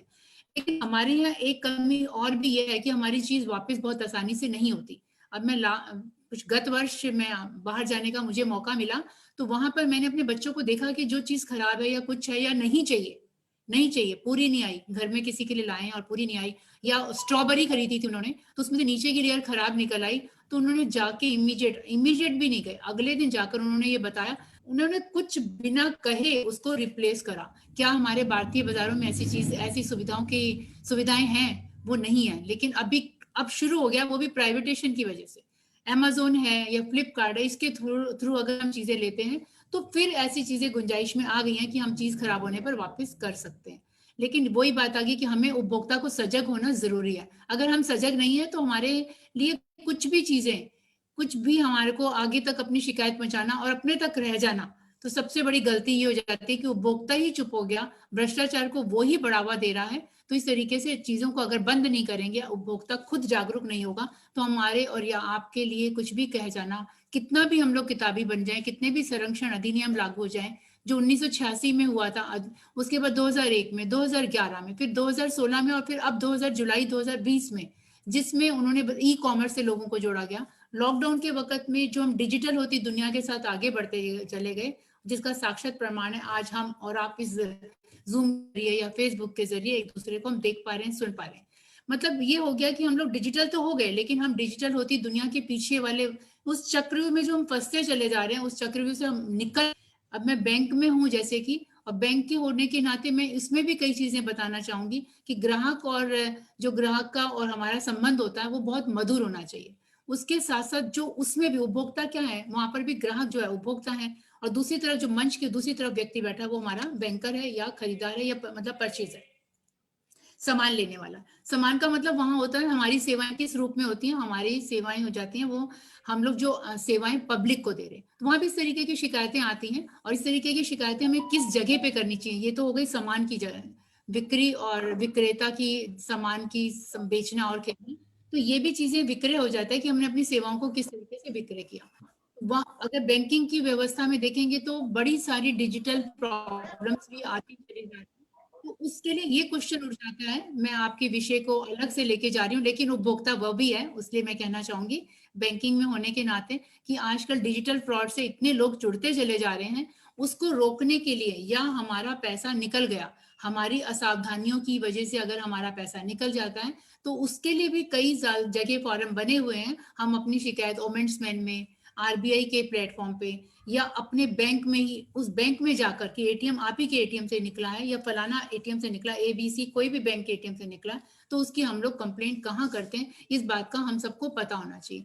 टोल फ्री नंबर होते हैं, उससे कर सकते हैं। लेकिन यहाँ भी कुछ चीजें गलत हैं, मैं आपको ये बताना चाहूंगी, वर्चुअल की वजह से हम ये चीजें दे रहे हैं। 100% हमें डिजिटल होना है, ये बात सत्य है। हमारी परसों रिजर्व बैंक की मीटिंग के द्वारा भी ये बताया गया था कि हमें डिजिटल करना है।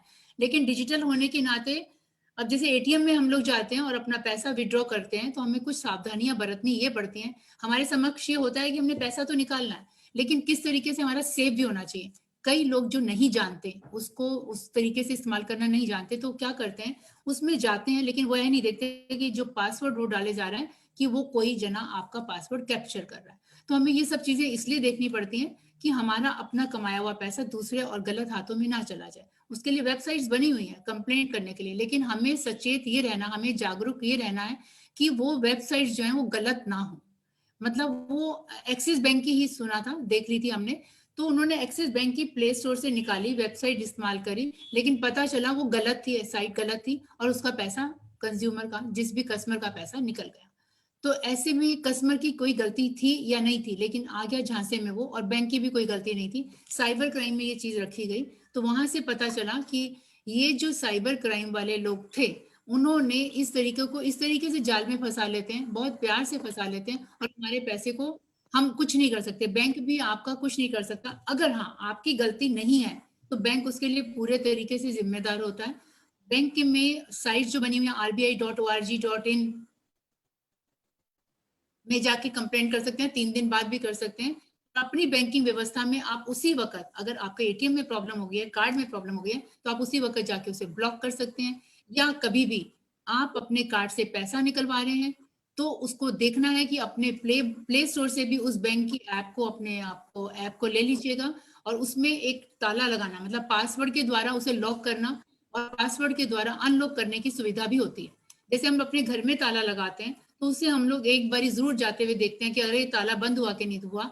इसी तरीके से अगर आप एटीएम में ताला बंद करने लग जाएंगे, मींस पासवर्ड डाल के उसे बंद करने लग जाएंगे, तो कोई भी गुंजाइश नहीं होती कि कोई दूसरा व्यक्ति आपके पैसे को निकाल ले। भले ही आपका पर्स चोरी हो गया, भले ही आपका कार्ड चोरी हो गया, लेकिन अगर कार्ड में लॉक है, मींस कार्ड में पासवर्ड के द्वारा लॉक कर दिया गया, तो कुछ नहीं होता। तो उसके लिए भी बड़े सारे कंज्यूमर फॉर्म्स बने हुए हैं, हमारी बैंकिंग व्यवस्थाओं में भी बड़ी सारी चीजें आ चुकी हैं, तो आप उस तरीके से भी कर सकते हैं। और आरबीआई से अगर कोई गलती आपकी नहीं है, और आपका पैसा झांसे से निकल गया है, तो उसके लिए आरबीआई की वेबसाइट्स भी हैं जो मैंने अभी बताया, rbi.org.in।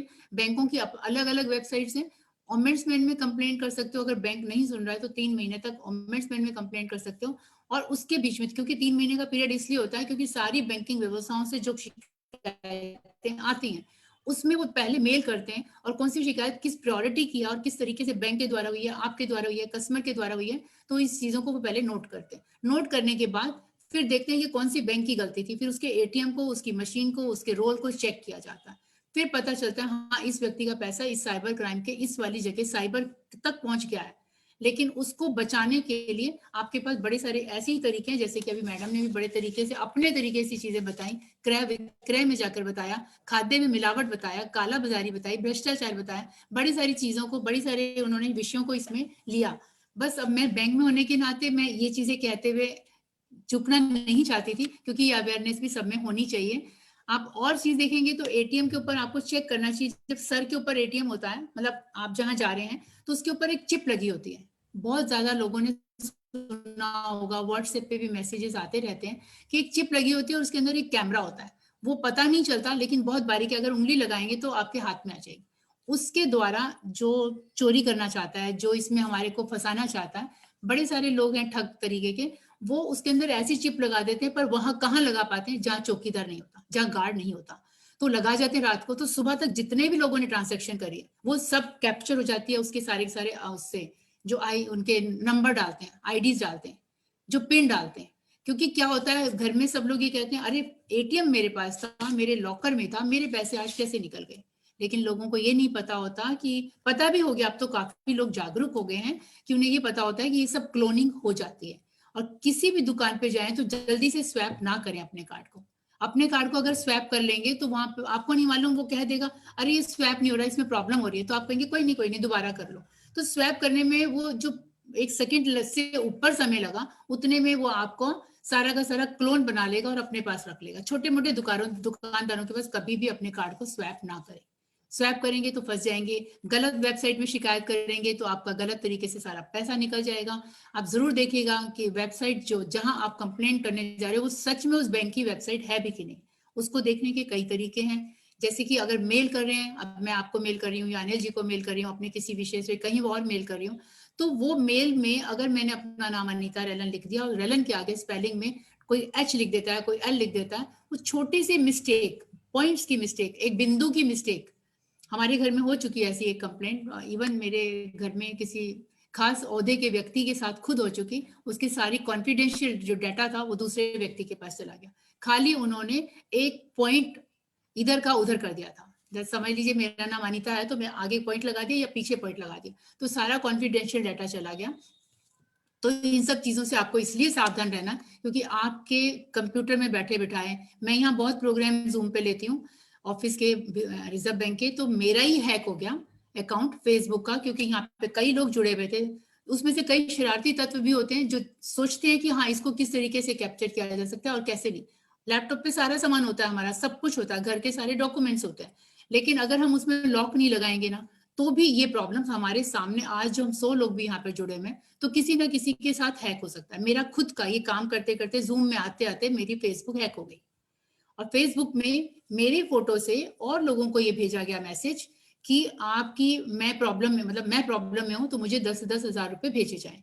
और ये तो शुक्र है कि मेरे नॉन लोगों ने मुझे फोन करके पहले पूछ लिया, अरे तुम्हें पैसों की जरूरत पड़ गई, क्या हो गया, सब ठीक है ना। तो मैंने बोला मैंने कुछ नहीं डिमांड करी है, मैंने कोई डिमांड नहीं करी। और जो डीपी पे बंदा था उसकी जब हमने साइबर क्राइम में काफी हेल्प या जान पहचान की वजह से साइबर क्राइम में उसकी कंप्लेंट करी, तो पता चला जो डीपी उसने लगाई है वो किसी ऐसे व्यक्ति की लगाई है जो दिल्ली में नहीं रहता, जो किसी और जगह रहता है। और डीपी बड़े सुंदर और सूटेड बूटेड व्यक्ति की थी, आप देख कर नहीं पहचान सकते कि इसने फ्रॉड किया होगा। और रियली में उसने फ्रॉड नहीं किया होता, उसने अब जो फ्रॉडी है उसने अपनी डीपी बदल के किसी दूसरे की डीपी से हमें मैसेजेस भेजे होते हैं।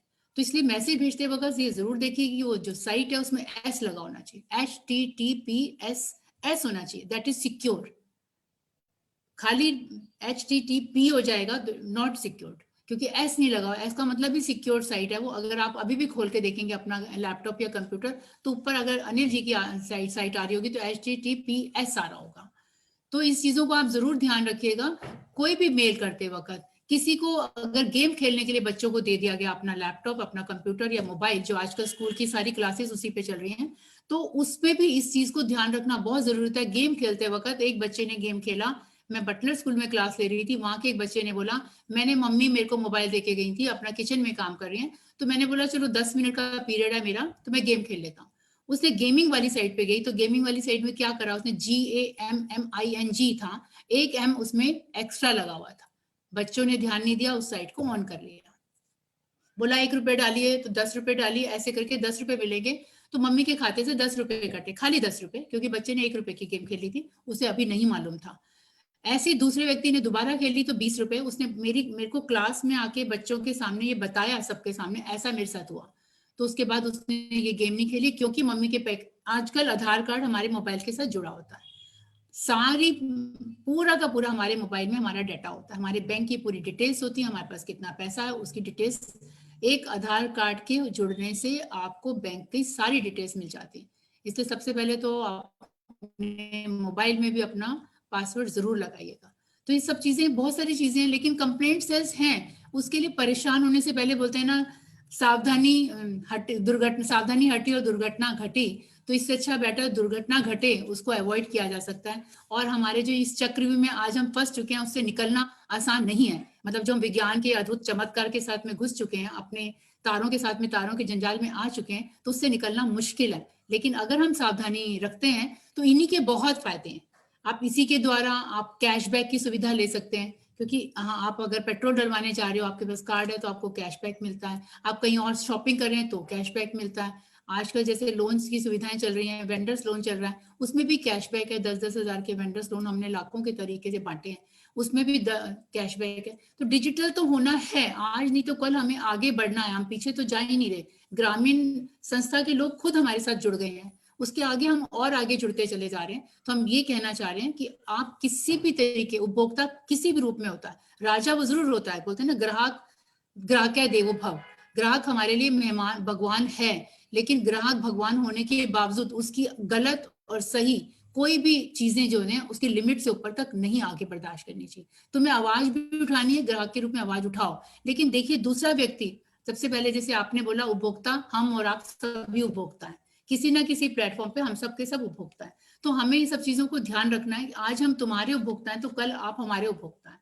तो हमें दोनों तरीकों को एक दूसरे का पूरक समझते हुए आगे चलना चाहिए, और बेइंसाफी किसी व्यक्ति के साथ ना हो, तो इसके लिए हमें आवाज उठाना हमारा हक है। जैसे सूचना का अधिकार है, समझने का अधिकार है, अपनी बात कहने का अधिकार है, तो इन सब चीजों का अधिकार हमारे पास है, हमें उसका इस्तेमाल करना चाहिए, हमें मानक देखना चाहिए, वैल्यू देखनी चाहिए, क्वालिटी क्वांटिटी सबके साथ किसी के साथ समझौता नहीं करना चाहिए, क्योंकि अपनी मेहनत की कमाई हुई पैसा हमने बाहर मार्केट में दिया होता है। तो हम सब चीजें देखते हुए, कुछ और छूट जाएगा तो बहुत है, करुणा जी हमारे साथ हैं, किसी को कोई पूछना हो प्रश्न तो उससे सहर्ष पूछ सकते हैं। धन्यवाद। बहुत बहुत धन्यवाद रीता रेगला जी। आदरणीय प्रश्न है, मेरा एक प्रश्न है, मैं शांता तनेजा, मैं उसको प्रश्न करने लगी थी, एक बहुत अर्जेंट फोन आ गया, मैंने उनको मना भी किया मैं 7 बजे करूंगी, इतने में भजन शुरू हो गया, तो मैंने कहा चलो अब अच्छा नहीं लगता बीच में बोलना। बहुत बहुत धन्यवाद अनीता जी का भी, उन्होंने भी जैसे prevention is better than cure बहुत चीजें बताई। मेरा प्रश्न ये है कि अगर कोई ऐसी दुर्घटना कुछ पैसे से रिलेटेड, जैसे मान लो स्कूल में, मैं एग्जांपल देती हूँ, क्या एग्जांपल क्या देती हूँ, ये पक्की बात है, लॉकडाउन से पहले मेरे 2 ट्विंस हैं बच्चे, उनकी फीस एडमिशन जैसे शुरू हो गए मार्च में, तो उन्होंने बोला कि 2 लाख का पैकेज है आपका, पूरे साल का हम कर देंगे, हमने डिस्काउंट कराया, 2.5 से 2 कराया, तो आप ऐसे कर दो, पहले हमें 1 दे दो, जब अगस्त में होगा बाकी पैसे बाद में दे देना। In the mean time lockdown हो गया, अब हमारे बच्चे गए नहीं, हमारे एडमिशन भी नहीं हुआ। एक होता ना, हमने पढ़ाई शुरू कर दी, लॉकडाउन हो गया तो स्कूल भी क्या करे, तो अब वो हमारे पैसे वापस नहीं दे रहे, जो हमने 50% उनको दिया था पैसा, एडमिशन हमारा 1 अप्रैल से होना था, वो हमें पैसे वापस नहीं दे रहे हैं। इसके लिए भी कोई ऐसा कंज्यूमर कोर्ट है जिसमें हमें कोर्ट कचहरी के चक्कर ना करने पड़े? क्योंकि मैंने वकील से पूछा, पहले वो 21,000 फीस लेगा, फिर ये करेगा, सालों साल केस चलता रहेगा, मैं वो नहीं चाहती। हालांकि हम चक्कर लगा रहे हैं, स्कूल में बात कर रहे हैं, हाँ करेंगे, ना भी नहीं बोलते, हमने वॉइस रिकॉर्डिंग भी कर ली है, ईमेल पे भी वो चीजें हैं हमारी, पर अगर ऐसा कुछ है, आदरणीय करुणा जी अगर हैं या आप दोनों में से कुछ मेरा मार्गदर्शन कर सके तो बहुत बहुत धन्यवाद।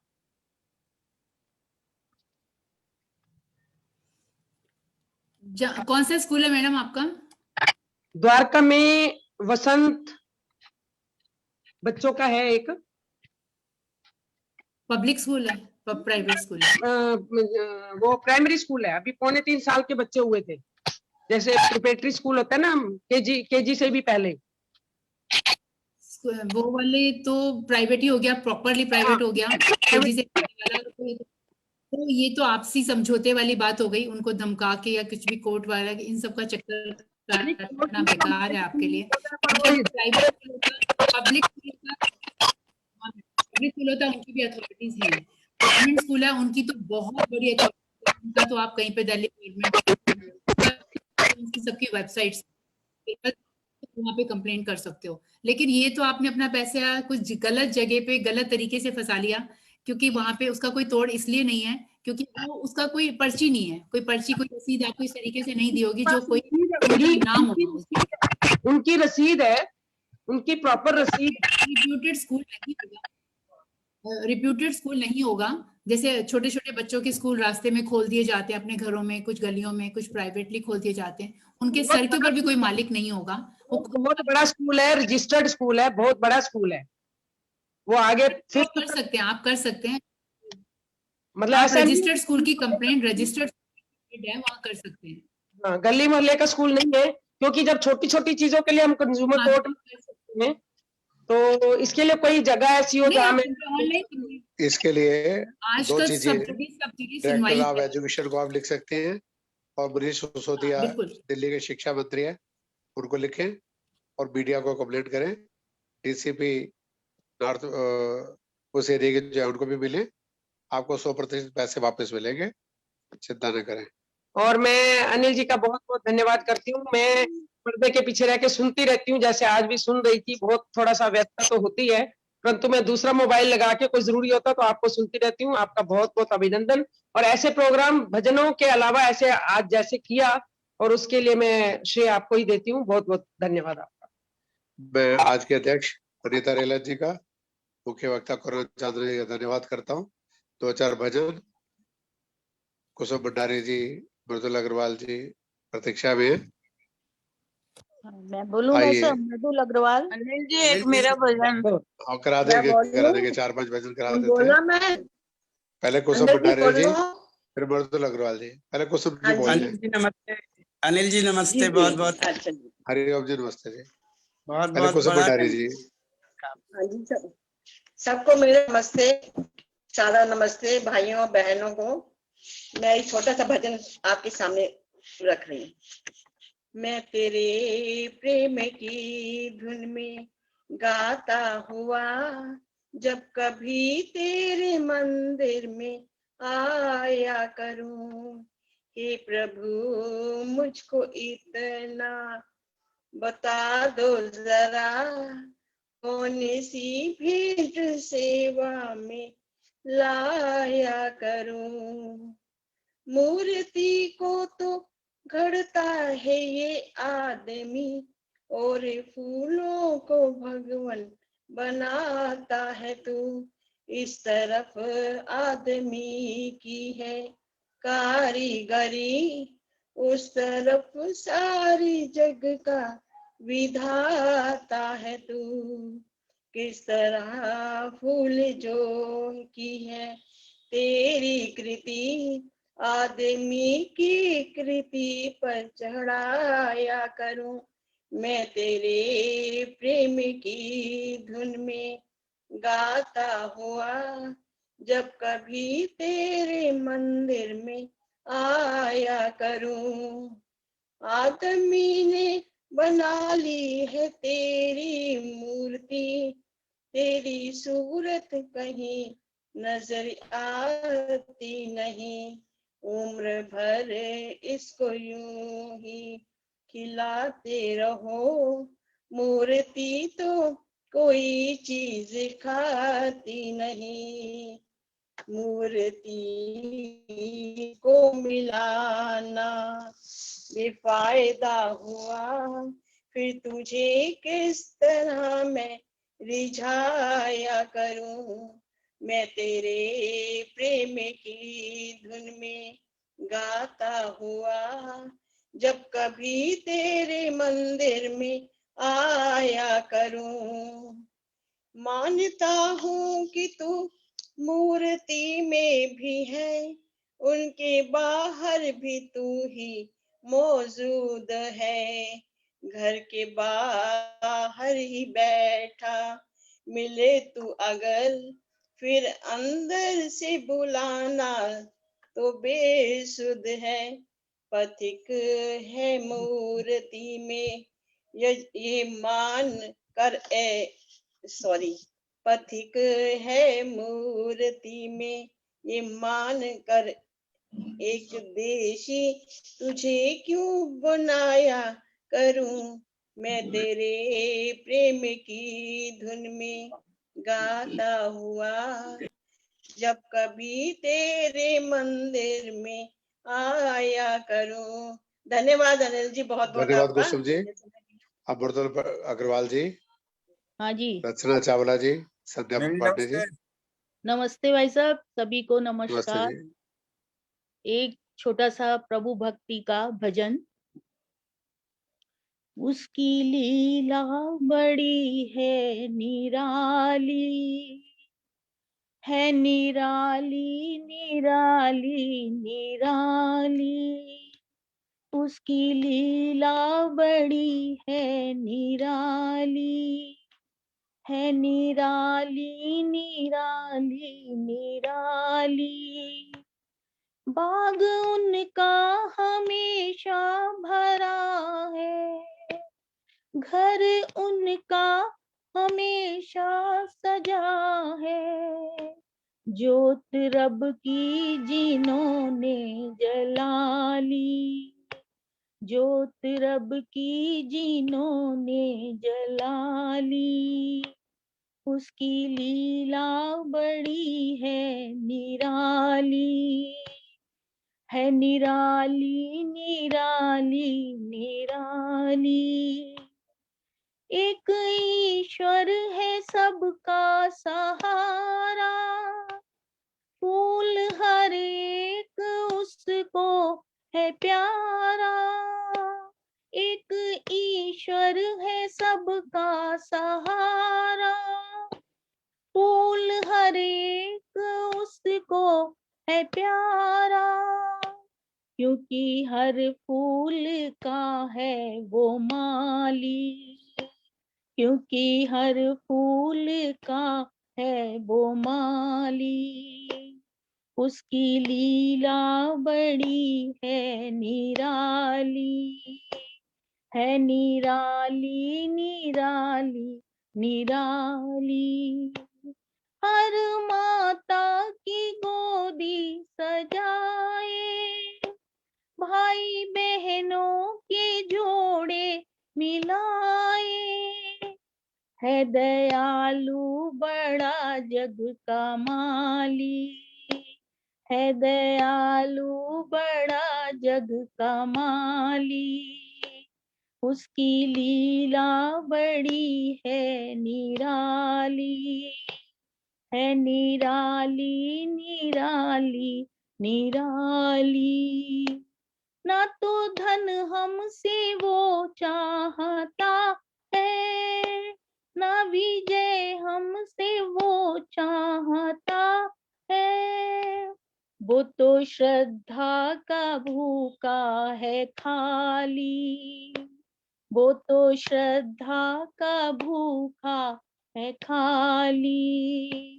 उसकी लीला बड़ी है निराली, है निराली निराली निराली। धन्यवाद भाई सबको, बहुत बहुत धन्यवाद। धन्यवाद जी मृदुल जी। अनिल भाई साहब, डॉक्टर मैं रचना चावला जी। एक बात कहना चाहूंगी। मैं नोएडा एक्सटेंशन में रहती हूँ। हाँ जी, हाँ जी, हाँ जी, आप वैशाली लिखा है ना हमारे सर्टिफिकेट पे, हाँ तो जी। मैं नोएडा एक्सटेंशन में शिफ्ट हो गई हूँ। कवि नगर आर्य समाज ज्वाइन किया हुआ है। ठीक है जी, हाँ जी, धन्यवाद। हाँ, नमस्ते जी। आइए रचना चावला जी, संध्या पांडे जी। हाँ जी नमस्कार जी। स्वागत। आज डॉक्टर अनीता ने और दीदी ने बहुत अच्छा बताया, सबको अच्छी जानकारी मिली।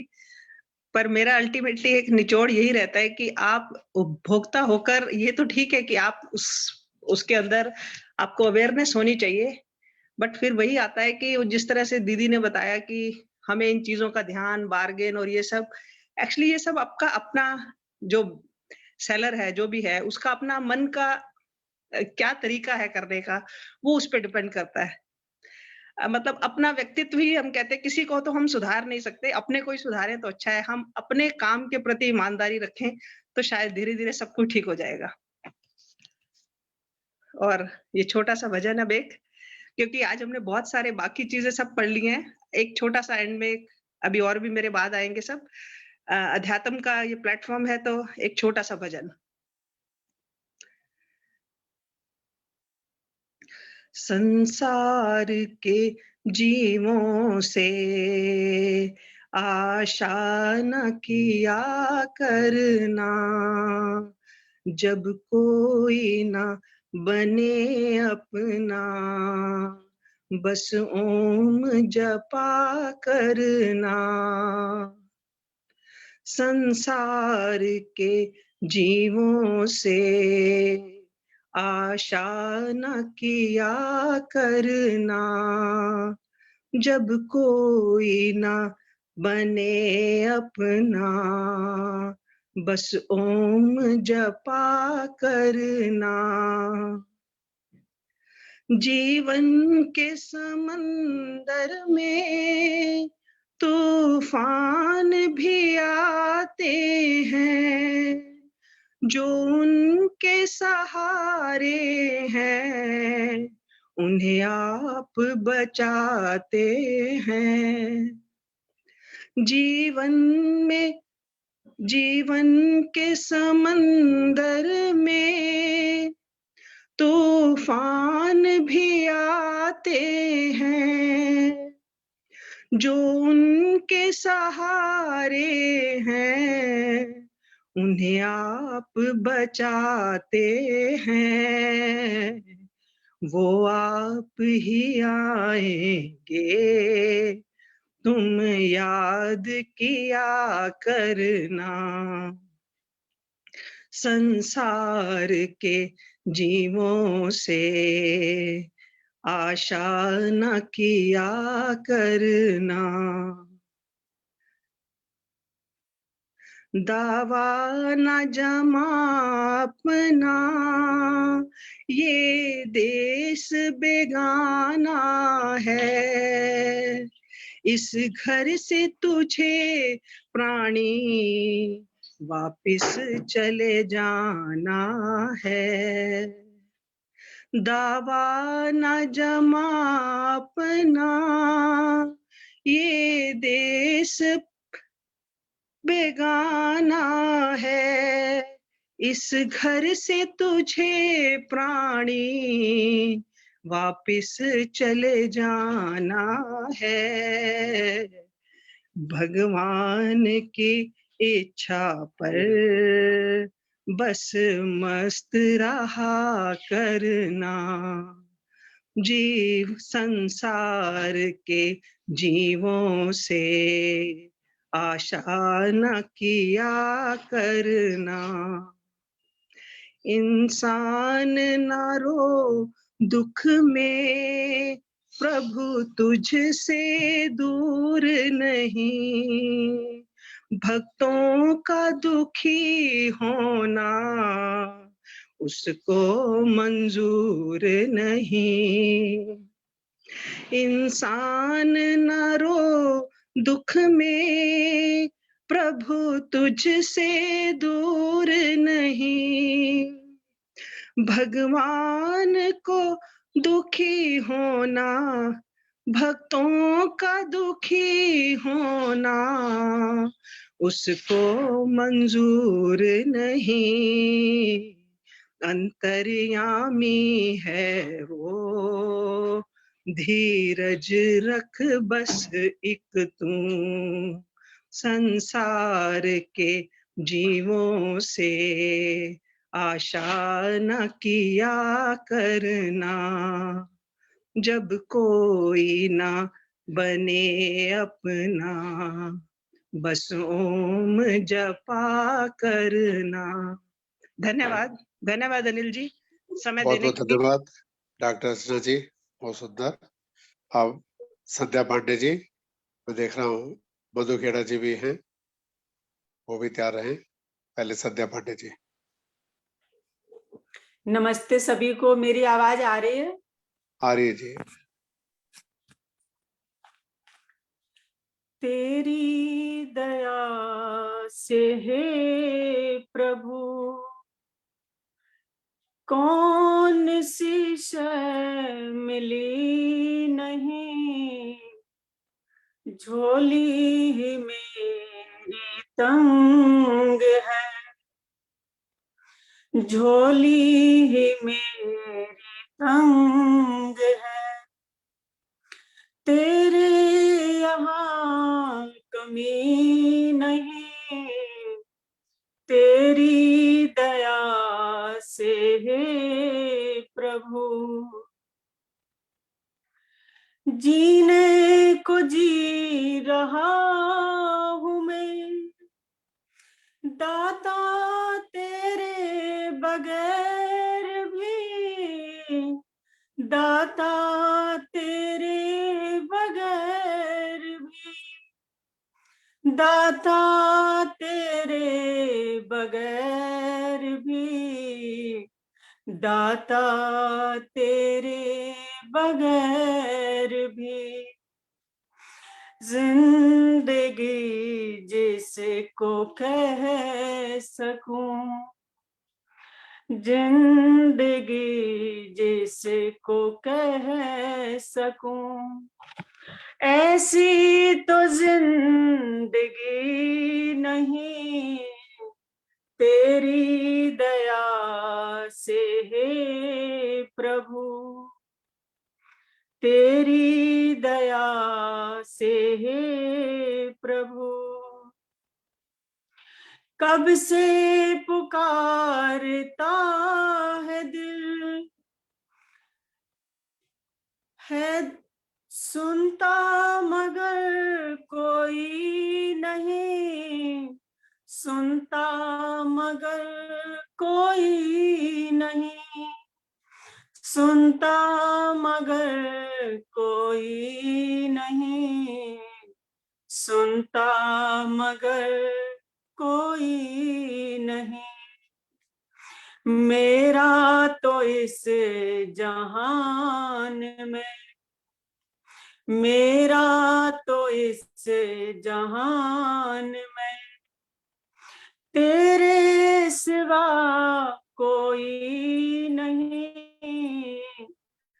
तेरी दया से हे प्रभु, तेरी दया से हे प्रभु, माना कि मैं गरीब हूँ, माना कि मैं फकीर हूँ, माना कि मैं फकीर हूँ, माना कि मैं फकीर हूँ, माना कि मैं फकीर हूँ, मुझसे ना ऐसे रूठिए, मुझसे ना ऐसे रूठिए, जैसे मेरा कोई नहीं, तेरी दया से हे प्रभु, तेरी दया से हे प्रभु, कौन सी शय मिली नहीं, झोली ही मेरी तंग है, झोली ही मेरी तंग है, तेरे यहाँ कमी नहीं, तेरी दया से हे प्रभु, तेरी दया से हे प्रभु। धन्यवाद जी, बहुत बहुत बहुत बहुत धन्यवाद आपको। संध्या पांडे जी। मधु खेड़ा जी एक भजन, फिर दिनेश प्रसाद जी गा रहे सबको हैं। सबको सादर नमस्ते जी। स्वागत।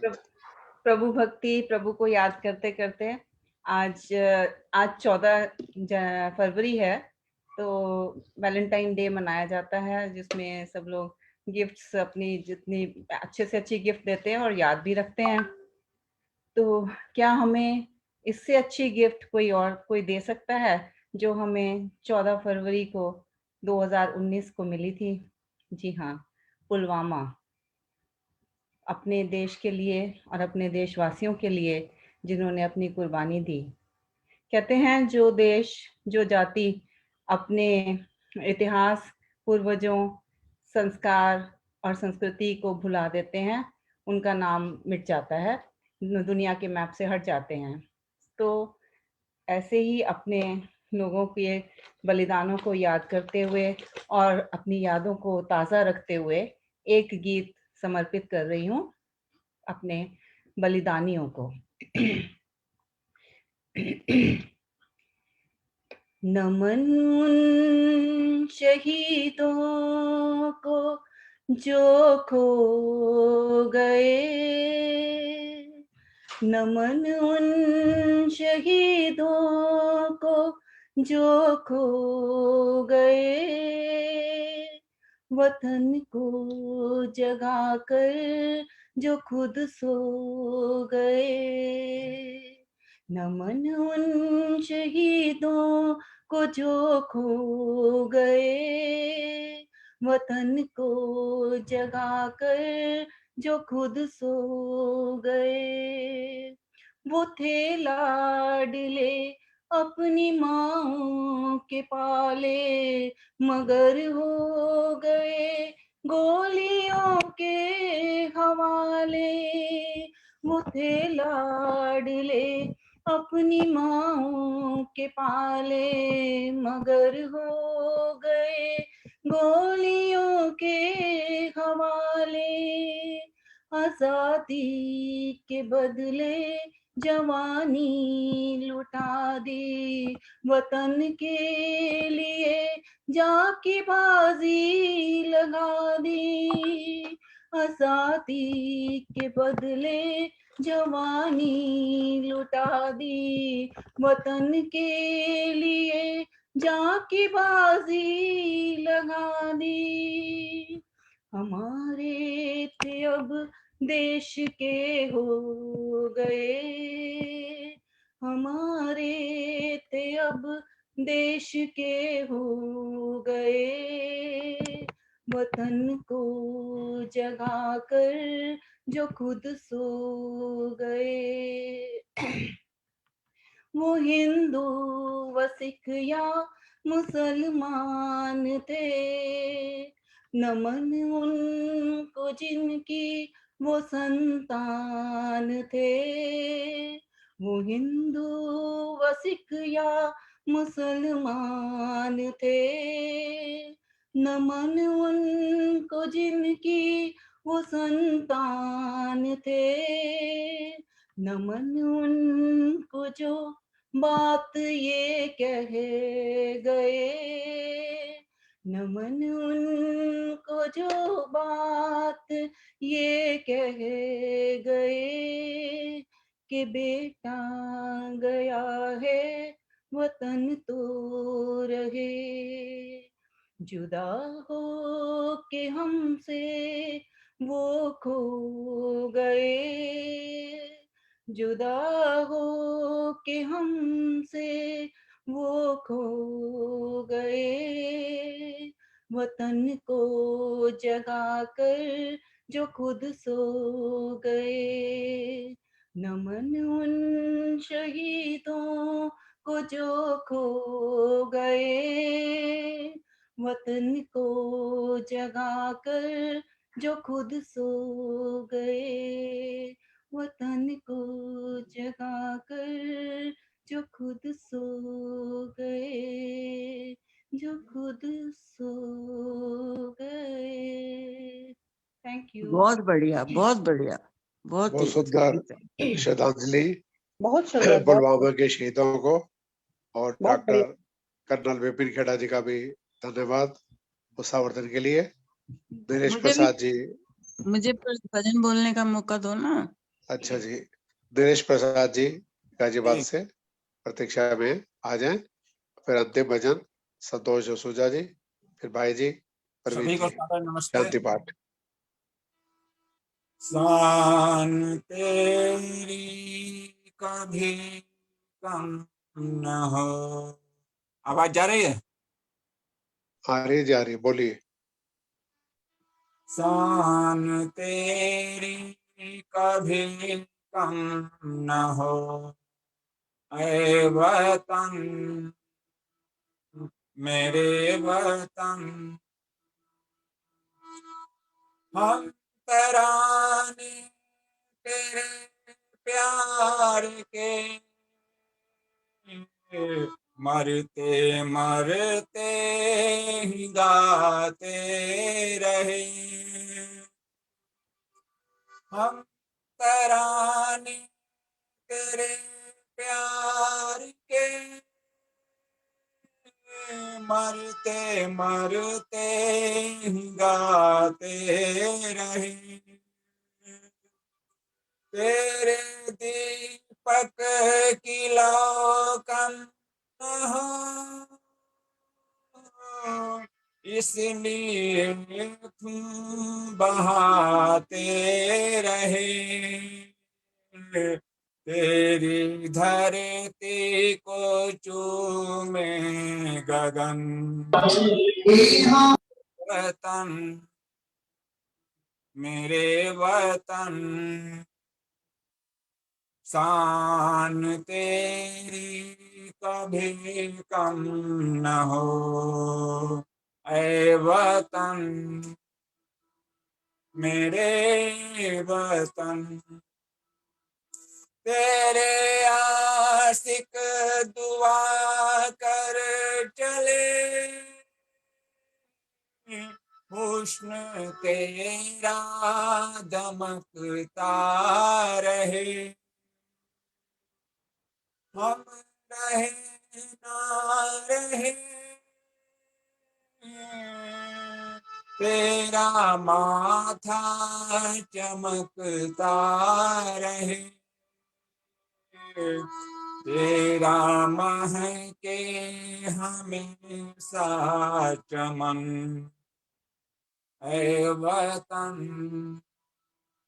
मेरे वतन। शान तेरी कभी कम न हो, ऐ वतन मेरे वतन। धन्यवाद। धन्यवाद दिनेश जी। अब आज के अंतिम भजन के लिए आमंत्रित करता हूँ संतोष जसूजा जी, इसके बाद महेंद्र भाई जी, प्रवीण जी द्वारा शादी पाठ। हाँ जी, नमस्ते अनिल जी। नमस्ते जी, स्वागत। हाँ जी।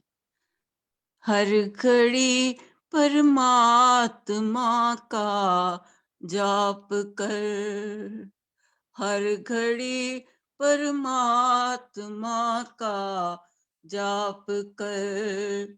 जिंदगी में भूल करना पाप कर, जिंदगी में भूल करना पाप कर। हर घड़ी परमात्मा का जाप कर, हर घड़ी परमात्मा का जाप कर।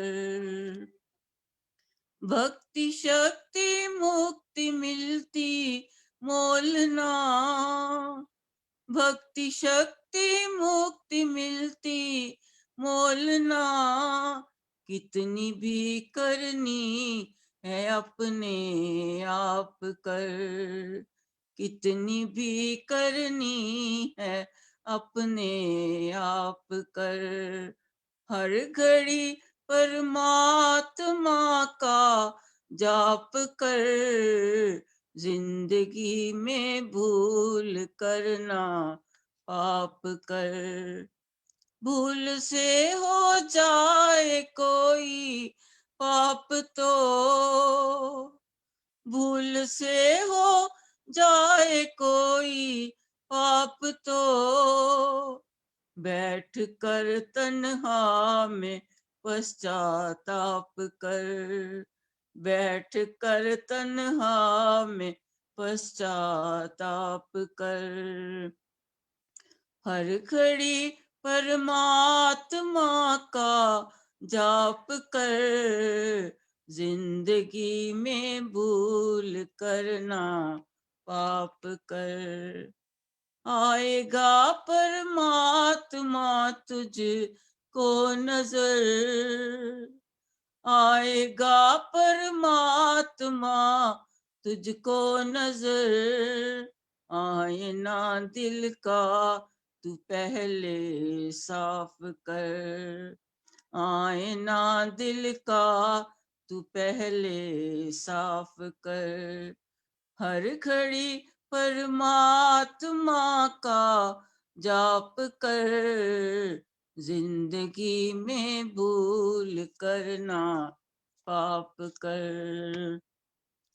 राह में कांटे बहुत मंजिल कठिन, राह में कांटे बहुत मंजिल कठिन।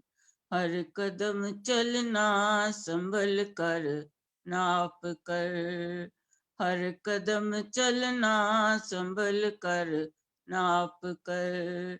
हर घड़ी परमात्मा का जाप कर, हर घड़ी परमात्मा का जाप कर, जिंदगी में भूल करना पाप कर, जिंदगी में भूल करना पाप कर।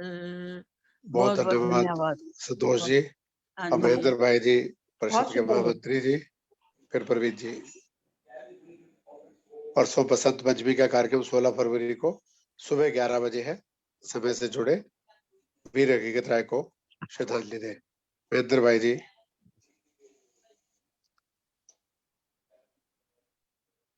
महेंद्र भाई जी आइए।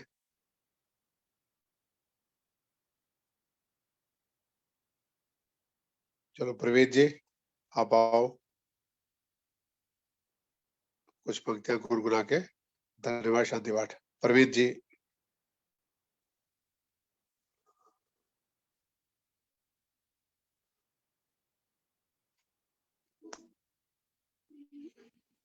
महेंद्र भाई जी, प्रवीण जी आ रहे हैं? प्रवीण जी बोलो। सभी का बहुत बहुत हृदय की गहराइयों से आभार व्यक्त करता हूं इस वेबिनार में शामिल होने के लिए, और आगे से प्रार्थना करता हूं कि जब जब भी आपको ऐसे सुंदर कार्यक्रमों की सूचना मिले, आप इसी प्रकार अपना स्नेह बनाए हुए कार्यक्रम में जुड़े और धर्म लाभ उठाएं। धन्यवाद। शांति पाठ के साथ ये सभा यहाँ संपन्न होगी। गहरा लंबा सांस भरते हुए ओम द्यौ शांतिरंतरिक्षध्वं शांति पृथ्वी शांतिराप शांतिरौषधया शांति वनस्पतया शांतिर्विश्वे देवा शांति ब्रह्म शांति सर्व